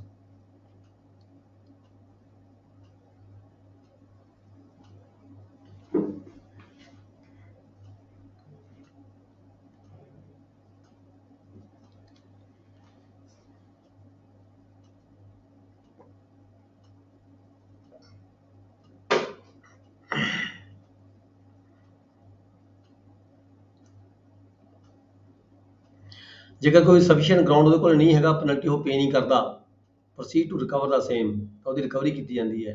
ਰਿਕਵਰੀ ਕਿਵੇਂ ਕੀਤੀ ਜਾਂਦੀ ਹੈ ਉਹ ਮੈਂ ਤੁਹਾਨੂੰ ਪਹਿਲਾਂ ਦੱਸਿਆ ਵੀ ਰਿਕਵਰੀ ਫਿਰ ਸਾਡੇ ਦਫ਼ਤਰਾਂ ਰਾਹੀਂ ਹੁੰਦੀ ਹੈ, ਠੀਕ ਹੈ ਜੀ। ਜਾਂ ਫਿਰ ਉਸਨੂੰ ਕੀ ਹੈਗਾ, ਉਹਨੂੰ ਜੇ ਕੋਈ ਰਿਕਵਰੀ ਵੀ ਨਹੀਂ ਹੁੰਦੀ ਉੱਥੇ ਰਿਕਵਰੀ ਕੀਤੀ ਜਾ ਸਕਦੀ, ਜਾਂ ਫਿਰ ਉਸਨੂੰ ਕੀ ਹੈਗਾ ਟੂ ਇੰਪ੍ਰਿਜ਼ਨਮੈਂਟ ਇਨ ਸਿਵਲ ਜੇਲ੍ਹ, ਤਾਂ ਫਿਰ ਜਾਂ ਉਹਨੂੰ ਜੇਲ੍ਹ 'ਚ ਭੇਜਿਆ ਜਾ ਸਕਦਾ। ਕਾਹਦੇ ਕਿੰਨੇ ਟਰਮ ਦੇ ਲਈ? 6 ਮਹੀਨੇ ਦੇ ਲਈ, 6 ਮਹੀਨਿਆਂ ਦੇ ਲਈ, 6 ਮਹੀਨੇ ਜਾਂ 6 ਮਹੀਨੇ ਤੋਂ ਘੱਟ। The court may at its discretion, court ਦੀ ਫਿਰ ਪਾਵਰ ਹੈਗੀ ਹੈ ਜਿਹੜੀ ਉਸਨੂੰ ਪੈਨਲਟੀ ਲਗਾਈ ਗਈ ਸੀਗੀ ਉਸਨੂੰ ਰਿਮਿਟ ਵੀ ਕੀਤਾ ਜਾ ਸਕਦਾ ਹੈ, ਜਾਂ ਉਹਦੇ ਕਿਸੇ ਪੋਰਸ਼ਨ ਨੂੰ ਰਿਮਿਟ ਕੀਤਾ ਜਾ ਸਕਦਾ ਹੈ। ਮਤਲਬ ਜਿਹੜੀ ਪੈਨਲਟੀ ਲਗਾਈ ਗਈ ਹੈਗੀ ਹੈ, ਜਦੋਂ ਕੋਈ ਵਿਅਕਤੀ ਕੋਈ ਆ ਕੇ ਆਪਦਾ ਕੋਈ ਗਰਾਊਂਡ ਪੇਸ਼ ਕਰਦਾ ਹੈਗਾ ਤਾਂ ਜਿਹੜੀ ਪੈਨਲਟੀ ਹੈ ਘਟਾਈ ਵਧਾਈ ਜਾ ਸਕਦੀ ਹੈ, ਕੋਰਟ ਦੀ ਡਿਸਕ੍ਰਿਸ਼ਨ ਹੈਗੀ ਹੈ। Where a surety to a bond dies, ਜਿੱਥੇ ਕਿਸੇ ਵਿਅਕਤੀ ਨੇ ਕੋਈ ਸ਼ੋਰਟੀ ਦਿੱਤੀ ਹੀ ਹੋਵੇ, ਕਿਸੇ ਵਿਅਕਤੀ ਦੀ ਸ਼ੋਰਟੀ ਦਿੱਤੀ ਹੋਵੇ ਪਰ ਉਹਦੀ ਡੈਥ ਹੋ ਜਾਵੇ ਸ਼ੋਰਟੀ ਦੀ, ਬਿਫੋਰ ਦਾ ਬੌਂਡ ਇਜ਼ ਫੋਰਫਿਟਡ, ਉਹ ਤਾਂ ਬੌਂਡ ਕਿਸੇ ਤਰੀਕੇ ਨਾਲ ਫੋਰਫਿਟ ਨਹੀਂ ਹੋਇਆ, ਬੌਂਡ ਕੰਟੀਨਿਊ ਚੱਲ ਰਿਹਾ ਸੀਗਾ ਪਰ ਵਿਅਕਤੀ ਦੀ ਡੈਥ ਹੋ ਗਈ, ਠੀਕ ਹੈ, ਇਸ ਸਟੇਟ ਵਿੱਚ discharge from all the liability, ਤਾਂ ਕੀ ਹੋਏਗਾ ਉਹਦੀ ਜਿਹੜੀ ਸਟੇਟ ਹੈਗੀ ਹੈ ਜਿਸ ਚੀਜ਼ ਦੀ ਉਸਨੇ ਕੋਈ ਜਮ੍ਹਾਂ ਹੁੰਦੀ ਦੀ ਪਰ ਦਿੱਤੀ ਸੀ, ਕੁਝ ਵੀ ਦਿੱਤਾ ਸੀਗਾ, ਤਾਂ ਜਿਹੜੀ ਉਹ ਪ੍ਰਾਪਰਟੀ ਉਹਦੀ ਉਹ ਰਿਲੀਜ਼ ਕਰ ਦਿੱਤੀ ਜਾਵੇ ਕੋਰਟ ਵੱਲੋਂ, ਕਿਉਂਕਿ ਜਿਹੜਾ ਵਿਅਕਤੀ ਹੈਗਾ ਉਹਦੀ ਡੈਥ ਹੋ ਚੁੱਕੀ ਹੈ ਪਰ ਉਹਦਾ ਬੌਂਡ ਜਿਹੜਾ ਫੋਰਫਿਟ ਨਹੀਂ ਹੋਇਆ, ਇਸ ਕਰਕੇ ਉਹਦੀ ਡੈਥ ਹੋਣ ਉਪਰੰਤ ਜਿਹੜੀ ਉਹਦੀ ਛੋਟੀ ਉਹਨੂੰ ਦਿੱਤੀ ਗਈ ਹੈਗੀ ਹੈ ਉਹ ਬੰਦ ਖਤਮ ਕਰ ਦਿੱਤੀ ਜਾਵੇਗੀ ਤੇ ਉਹਦੀ ਜਿਹੜੀ ਪ੍ਰਾਪਰਟੀ ਉਹ ਰਿਲੀਜ਼ ਕਰ ਦਿੱਤੀ ਜਾਵੇਗੀ। ਰਿਲੀਜ਼ ਕੀ, ਉਹਦੀ ਪ੍ਰਾਪਰਟੀ ਨੂੰ ਡਿਸਚਾਰਜ ਕਰ ਦਿੱਤਾ ਜਾਵੇਗਾ ਕੋਰਟ ਵੱਲੋਂ। Where any person who has furnished security under section 106 or 117 or section 360 is convicted of an offence of the commission of which constitutes a breach of condition of his bond, be used as evidence in the proceeding under this section against his surety or sureties, ਤਾਂ ਇਦਾਂ ਦੀ ਕੋਈ ਕਾਰਵਾਈ ਉਹਦੇ ਵੱਲੋਂ ਕੀਤੀ ਜਾਂਦੀ ਹੈ, ਠੀਕ ਹੈ।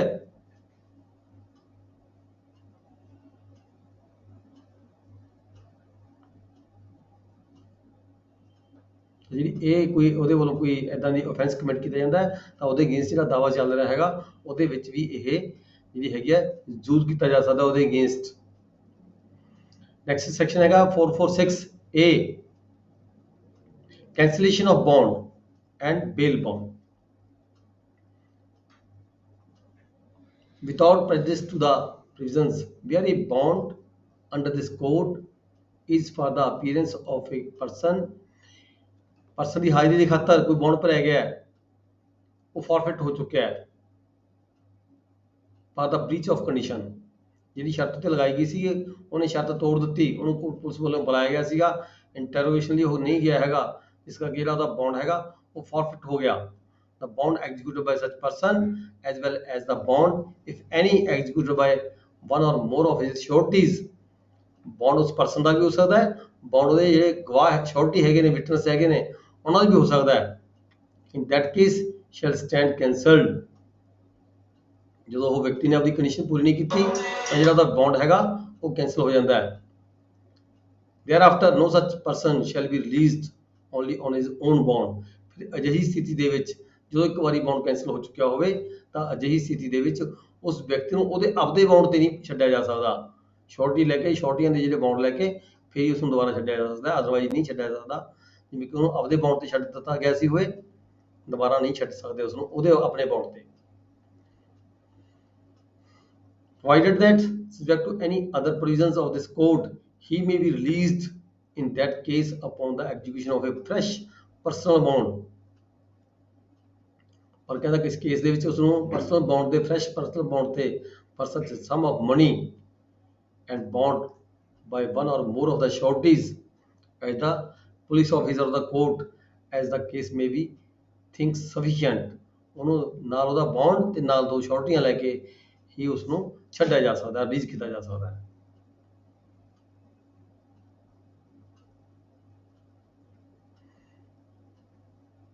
Procedure 447 procedure in case of insolvency or death of the surety or when a bond is forfeited। Procedure in case of insolvency ਕੋਈ ਦਿਵਾਲੀਆ ਹੋ ਜਾਵੇ ਜਾਂ ਉਹਦੀ ਮੌਤ ਹੋ ਜਾਵੇ, ਕਿਹਦੀ? ਸ਼ੋਰਟੀ ਦੀ। ਜਿਹਨੇ ਸ਼ੋਰਟੀ ਦਿੱਤੀ ਸੀ, ਜਿਹਨੇ ਸ਼ੋਰਟੀ ਦੇ ਕੇ ਕਿਸੇ ਅਕਿਊਜ਼ ਨੂੰ ਛੁਡਾਇਆ ਸੀਗਾ, ਜਾਂ ਤਾਂ ਆਪ ਹੀ ਉਹ ਇਨਸੋਲਵੈਂਟ ਹੋ ਜਾਵੇ ਜਾਂ ਉਹਦੀ ਮੌਤ ਹੋ ਜਾਵੇ, when a bond is forfeited or when a bond is forfeited ਜਾਂ ਫਿਰ ਜਿਹੜਾ ਬੌਂਡ ਹੈ ਉਹ forfeit ਹੋ ਗਿਆ ਹੋਵੇ। when any surety to a bond under this code becomes insolvent or death dies or when any such bond is forfeited under the provisions of section 446 the code by whose order such bond was taken or a magistrate of the first class may order the person from whom such security was demanded to furnish a fresh security। ਦੁਬਾਰਾ ਨਵੀਂ security ਉਹ ਤੋਂ ਲਈ ਜਾ ਸਕਦੀ ਹੈ ਉਸ accused person ਤੋਂ। ਠੀਕ ਹੈ ਜੀ। Bond 448 bond required from the minor. ਜਿੱਥੇ ਕਿਤੇ ਮਾਈਨਰ ਤੋਂ ਬੌਂਡ ਲੈਣ ਦੀ ਗੱਲ ਆ ਜਾਂਦੀ ਹੈ ਤਾਂ ਜਿਹੜਾ ਬੌਂਡ ਹੈਗਾ ਉਹ ਕਿਤੋਂ ਲੈ ਜਾਂਦਾ ਹੈ? Minor may accept in lieu thereof a bond executed by surety or surety only। Minor ਤੋਂ ਕੋਈ ਬੌਂਡ ਨਹੀਂ ਲਿਆ ਜਾਂਦਾ, ਠੀਕ ਹੈ। ਜਿਹੜਾ ਕੋਈ ਉਹਦੀ ਸ਼ੋਰਟੀ ਦਿੰਦਾ ਹੈਗਾ ਉਹਦੇ ਤੋਂ ਬੌਂਡ ਭਰਵਾਇਆ ਜਾਂਦਾ ਹੈ। Then 449 appeal from orders under section 446 all the orders passed under 446 shall be appealable।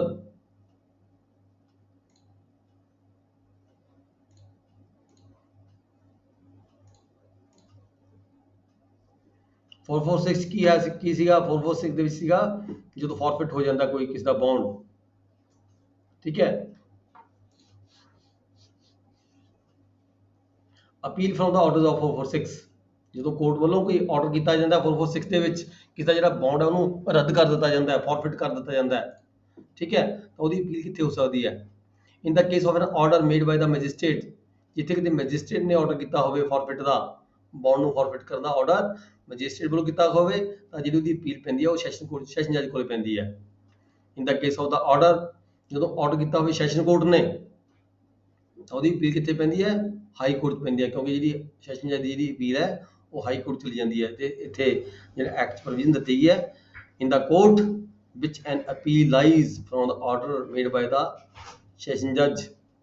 ਤਾਂ ਹਾਈ ਕੋਰਟ ਦੇ ਅਪੀਲ ਪਾ ਸਕਦਾ ਕੋਈ ਵਿਅਕਤੀ ਜਿਹੜਾ ਮੇਰਾ ਬੌਂਡ ਹੈਗਾ ਉਹ ਗਲਤ ਫੋਰਫਿਟ ਕੀਤਾ ਗਿਆ ਹੈ।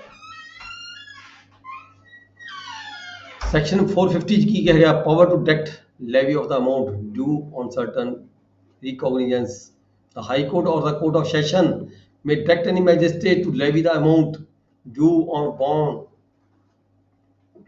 ਕਿਸੇ ਵਿਅਕਤੀ ਤੋਂ ਬੌਂਡ ਭਰਵਾਇਆ ਗਿਆ ਸੀਗਾ, ਉਹਦੇ ਵੱਲ ਕੋਈ ਅਮਾਉਂਟ ਡਿਊ ਹੈਗੀ ਹੈ, ਤਾਂ ਹਾਈ ਕੋਰਟ ਕਿਸੇ ਮੈਜਿਸਟ੍ਰੇਟ ਨੂੰ, ਜਿੱਥੇ ਕੇਸ ਚੱਲਦਾ ਪਿਆ, ਉੱਥੇ ਨੂੰ ਕਹਿ ਸਕਦੀ ਹੈ ਵੀ ਇਸ ਵਿਅਕਤੀ ਨੂੰ ਇਹ ਅਪੀਲ ਨਹੀਂ ਹੋਇਆ ਹੈਗਾ, ਇਹਦੀ ਅਟੈਂਡੈਂਸ ਨਹੀਂ ਆਈ ਹੈਗੀ, ਇਸ ਕਰਕੇ ਇਹ ਜਿਹੜੀ ਹੈਗੀ ਹੈ, ਇਹ ਤੋਂ ਜਿਹੜੀ ਹੈਗੀ ਹੈ ਅਮਾਉਂਟ ਭਰਵਾਈ ਜਾਵੇ ਕੋਰਟ ਦੇ ਖਾਤੇ ਦੇ ਵਿੱਚ। ਨੈਕਸਟ ਹੈ limitation, chapter number 36, limitation for taking cognizance of certain offences. ਕਿਹੜੇ offense, ਜਿਹੜੇ ਕੋਈ offences ਹੁੰਦੇ ਆ, ਕਿੰਨੇ ਸਮੇਂ ਦੇ ਅੰਦਰ ਅੰਦਰ ਜਿਹੜੀ ਕੋਈ ਵਿਅਕਤੀ ਵੱਲੋਂ FIR ਲੌਂਚ ਕਰਾਈ ਜਾਂਦੀ ਹੈ ਜਾਂ ਐਪਲੀਕੇਸ਼ਨ ਦਿੱਤੀ ਜਾਂਦੀ ਹੈ, ਉਹ 'ਚ ਕੀ ਸਮਾਂ ਨਿਯੁਕਤ ਕੀਤਾ ਗਿਆ ਹੈਗਾ।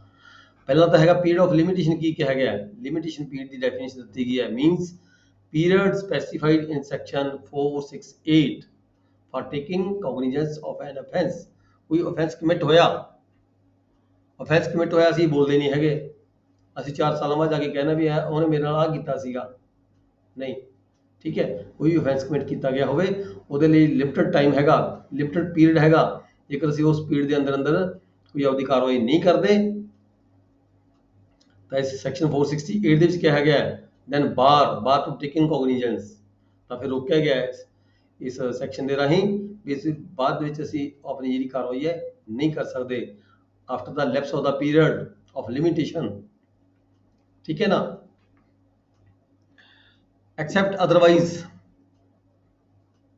provided in any law after the expiry of the period of limitation. ਜਦੋਂ ਲਿਮਿਟੇਸ਼ਨ ਦਾ ਜਿਹੜਾ ਪੀਰੀਅਡ ਹੈ ਉਹ ਐਕਸਪਾਇਰ ਹੋ ਜਾਂਦਾ ਹੈ, the period of limitation shall be 6 month. ਦੇਖੋ ਲਿਮਿਟੇਸ਼ਨ ਪੀਰੀਅਡ ਕਿੰਨਾ ਹੁੰਦਾ ਹੈ? 6 ਮਹੀਨੇ ਹੁੰਦਾ ਹੈ। ਕਾਹਦੇ ਲਈ? ਜਦੋਂ ਜਿਹੜਾ offense ਹੈਗਾ punishable only fine, ਜਿਸ ਜੁਰਮ ਦੀ ਸਜ਼ਾ ਸਿਰਫ ਫਾਈਨ ਹੋ ਸਕਦੀ ਹੋਵੇ, ਠੀਕ ਹੈ, ਸਿਰਫ ਜੁਰਮਾਨਾ ਹੋ ਸਕਦੀ ਹੋਵੇ, ਉਸ ਜੁਰਮ ਨੂੰ ਅਸੀਂ 6 ਮਹੀਨੇ ਦੇ ਅੰਦਰ ਅੰਦਰ ਹੀ ਆਪਣਾ ਉਹਦਾ cognizance ਲੈ ਸਕਦੇ ਹਾਂ, ਉਹਦੀ ਕਾਰਵਾਈ ਕਰ ਸਕਦੇ ਹਾਂ, ਪੁਲਿਸ ਰਿਪੋਰਟ ਕਹਿ ਸਕਦੇ ਹਾਂ, ਕੋਰਟ ਦੇ ਵਿੱਚ ਅਰਜੀ ਦੇ ਸਕਦੇ ਹਾਂ। 6 ਮਹੀਨੇ ਦੇ ਅੰਦਰ ਅੰਦਰ, 6 ਮਹੀਨੇ ਟੱਪਣ ਤੋਂ ਬਾਅਦ ਜਿਹੜੀ ਲਿਮਿਟੇਸ਼ਨ ਹੈ ਉਹ ਖਤਮ ਹੋ ਜਾਂਦੀ ਹੈ। then 1 year, 1 ਸਾਲ ਦੇ ਅੰਦਰ ਅੰਦਰ, if the offense is punishable with imprisonment for term not exceeding 1 year, ਜਿੱਥੇ ਜਿਹੜਾ offense ਹੈਗਾ 1 ਸਾਲ ਦੇ, ਜਿਹਦੇ ਵਿੱਚ ਸਜ਼ਾ ਜਿਹੜੀ ਹੈਗੀ 1 ਸਾਲ ਤੋਂ ਘੱਟ ਕੀਤੀ ਜਾ ਸਕਦੀ ਹੈ, 1 ਸਾਲ ਤੋਂ ਵੱਧ ਸਜ਼ਾ ਨਹੀਂ ਕੀਤੀ ਜਾ ਸਕਦੀ, ਉਹਨਾਂ ਕੇਸਾਂ ਦੇ ਵਿੱਚ ਜਿਹੜਾ ਹੈਗਾ cognizance ਲੈਣ ਦਾ ਜਿਹੜਾ ਸਮਾਂ ਹੈਗਾ, ਕਾਰਵਾਈ ਕਰਨ ਦਾ ਜਿਹੜਾ ਸਮਾਂ ਹੈਗਾ 1 ਸਾਲ ਤੱਕ ਹੈਗਾ। 1 ਸਾਲ ਦੇ ਅੰਦਰ ਅੰਦਰ ਤੁਸੀਂ ਕਾਰਵਾਈ ਕਰ ਸਕਦੇ ਹੋ, ਉਸ ਤੋਂ ਬਾਅਦ ਫਿਰ ਜਿਹੜੀ ਕਾਰਵਾਈ ਨਹੀਂ ਕੀਤੀ ਜਾ ਸਕਦੀ। ਅੱਗੇ ਦਿੱਤਾ ਹੈ C clause ਦੇ ਵਿੱਚ 3 years if the offense is punishable with imprisonment for a term exceeding 1 year but not exceeding 3 years. ਜਿੱਥੇ offense commit ਕੀਤਾ ਗਿਆ ਜਿਹਦੀ ਸਜ਼ਾ ਹੈਗੀ 1 ਸਾਲ ਤੋਂ ਉੱਪਰ ਤੇ 3 ਸਾਲ ਤੋਂ ਘੱਟ ਹੈਗੀ ਹੈ, ਉੱਥੇ 3 ਸਾਲ ਦੇ ਅੰਦਰ ਅੰਦਰ ਜਿਹੜੀ ਹੈਗੀ ਹੈ ਤੁਸੀਂ ਕਾਰਵਾਈ ਕਰ ਸਕਦੇ ਹੋ। 3 ਸਾਲ ਦਾ ਸਮਾਂ ਦਿੱਤਾ ਗਿਆ ਹੈ। For the purpose of this section, the period of limitation in relation to the offences which may be tried together shall be determined with reference to the offence which is punishable with the more severe punishment. ਕਿਤੇ ਕਿਤੇ punishment ਹੈਗੇ ਆ ਉਹ ਜ਼ਿਆਦਾ ਵੱਡੀ ਹੋਵੇ, ਇਹਦਾ case may be a most severe punishment. Sir FIR ਤੋਂ ਹੋਏਗਾ ਜਾਂ ਕੋਰਟ ਵਿੱਚ ਹਾਂਜੀ, FIR ਤੋਂ ਹੋਏਗਾ ਜਾਂ FIR ਨੂੰ ਅਪਲਾਈ ਨਹੀਂ ਕਰਵਾਈ, ਕਿਆ ਉਹ FIR ਵੀ 6 ਮਹੀਨੇ ਬਾਅਦ ਕਰਾ ਸਕਦਾ ਜਾਂ ਸਾਲ ਬਾਅਦ, ਜੋ ਵੀ ਲਿਮਿਟੇਸ਼ਨ ਹੈਗੀ? ਲਿਮਿਟੇਸ਼ਨ ਦੇ ਅੰਦਰ ਤਾਂ FIR ਵੀ ਕਰਵਾ ਸਕਦਾ, ਕੋਰਟ ਸਿੱਧੇ ਜਾ ਕੇ ਅਰਜ਼ੀ ਵੀ ਦੇ ਸਕਦਾ ਹੈ, ਕੰਪਲੇਂਟ ਵੀ ਕੋਰਟ 'ਚ ਕਰ ਸਕਦਾ ਹੈ। ਆਪਾਂ ਪਹਿਲਾਂ ਪੜ੍ਹ ਕੇ ਗਏ ਹਾਂ, ਪਿੱਛੇ 1-2 ਦਿਨ ਪਹਿਲਾਂ ਪੜ੍ਹਿਆ ਸੀ ਆਪਾਂ ਨੇ ਵੀ ਜਿਹੜੀ ਕੋਰਟ ਦੇ ਵਿੱਚ ਜਿਹੜੇ ਦਾਅਵੇ ਚੱਲਦੇ ਨੇ, ਕ੍ਰਿਮੀਨਲ ਦਾਅਵੇ ਚੱਲਦੇ ਨੇ, ਠੀਕ ਹੈ, ਉਹ 2 ਤਰੀਕੇ ਨਾਲ ਚੱਲਦੇ ਨੇ, on the complaint by the aggrieved party, on the complaint by the aggrieved party directly in the court or by the police officer, ठीक है जी।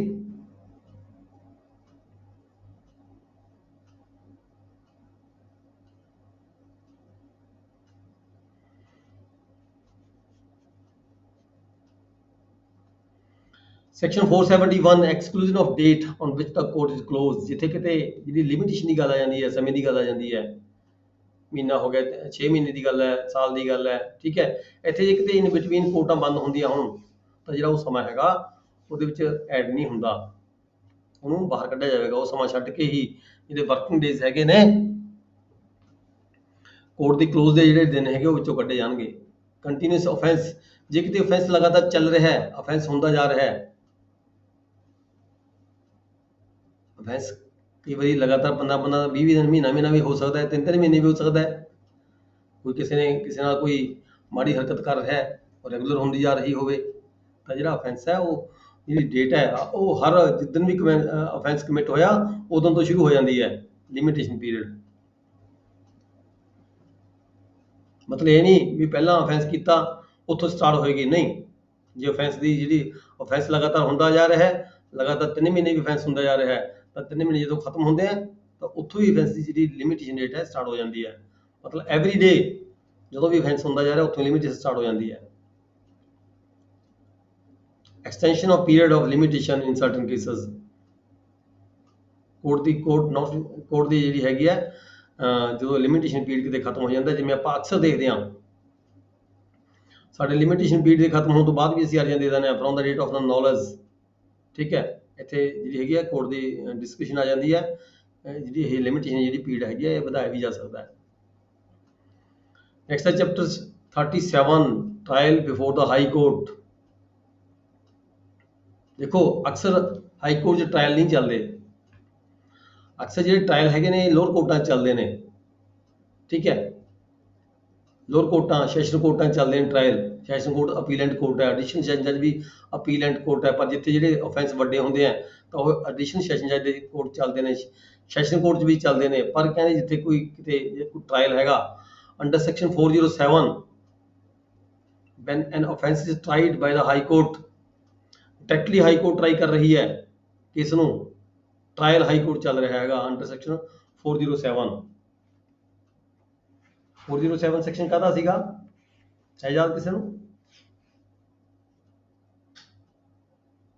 Power of the High Court to transfer cases and appeals when it is made to appear to the High Court that a fair impartial, ਜਦੋਂ ਕਿਤੇ try case ਚੱਲ ਰਿਹਾ ਹੋਵੇ ਤਾਂ high court ਕੋਲੇ power ਹੈਗੀ ਹੈ, ਉਹ ਕਿਸੇ ਵੀ ਆਪਦੀ ਸਬੋਰਡੀਨੇਟ ਕੋਰਟ ਦੇ ਵਿੱਚੋਂ ਜਿਹੜਾ ਕੇਸ ਹੈਗਾ ਮੰਗਵਾ ਕੇ ਆਪ ਦੇਖ ਸਕਦੀ ਹੈ, ਆਪ ਵੀ ਟਰਾਈ ਕਰ ਸਕਦੀ ਹੈ ਜਾਂ ਕਿਸੇ ਹੋਰ ਕੋਰਟ 'ਚ ਵੀ ਟ੍ਰਾਂਸਫਰ ਕੀਤੀ ਜਾ ਸਕਦੀ ਹੈ।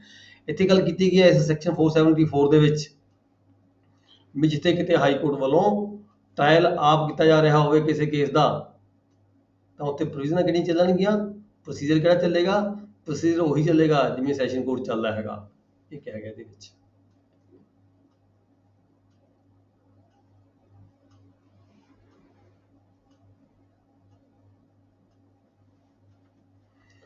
फोर 479 ਚ ਕਿਹਾ ਗਿਆ ਕੇਸਿਸ ਇਨ ਵਿਚ ਜੱਜਸ ਔਰ ਮੈਜਿਸਟ੍ਰੇਟਸ ਪਰਸਨਲੀ ਇੰਟਰਸਟਡ, ਜਿਸੇ ਕਿਤੇ ਕਹਿੰਦੇ ਵੀ ਜੱਜ ਨੂੰ ਕੋਈ ਪਰਸਨਲ ਇੰਟਰਸਟ ਹੋਵੇ ਕਿਸੇ ਕੇਸ ਨੂੰ ਸੁਣਨ ਦਾ, ਉਹ ਕਹਿੰਦੇ ਜੱਜਾਂ ਕੋਲ ਇਦਾਂ ਦਾ ਕੋਈ ਅਧਿਕਾਰ ਨਹੀਂ ਹੈਗਾ ਵੀ ਪਰਸਨਲ ਤੌਰ ਤੇ ਵੀ ਆਹ ਕੇਸ ਮੈਨੂੰ ਮੇਰੇ ਕੋਲ ਭੇਜ ਦਿਓ, ਆਹ ਕੇਸ ਮੇਰੇ ਕੋਲ ਭੇਜ ਦਿਓ। ਨੋ ਜੱਜਸ ਔਰ ਮੈਜਿਸਟ੍ਰੇਟ ਸ਼ੈਲ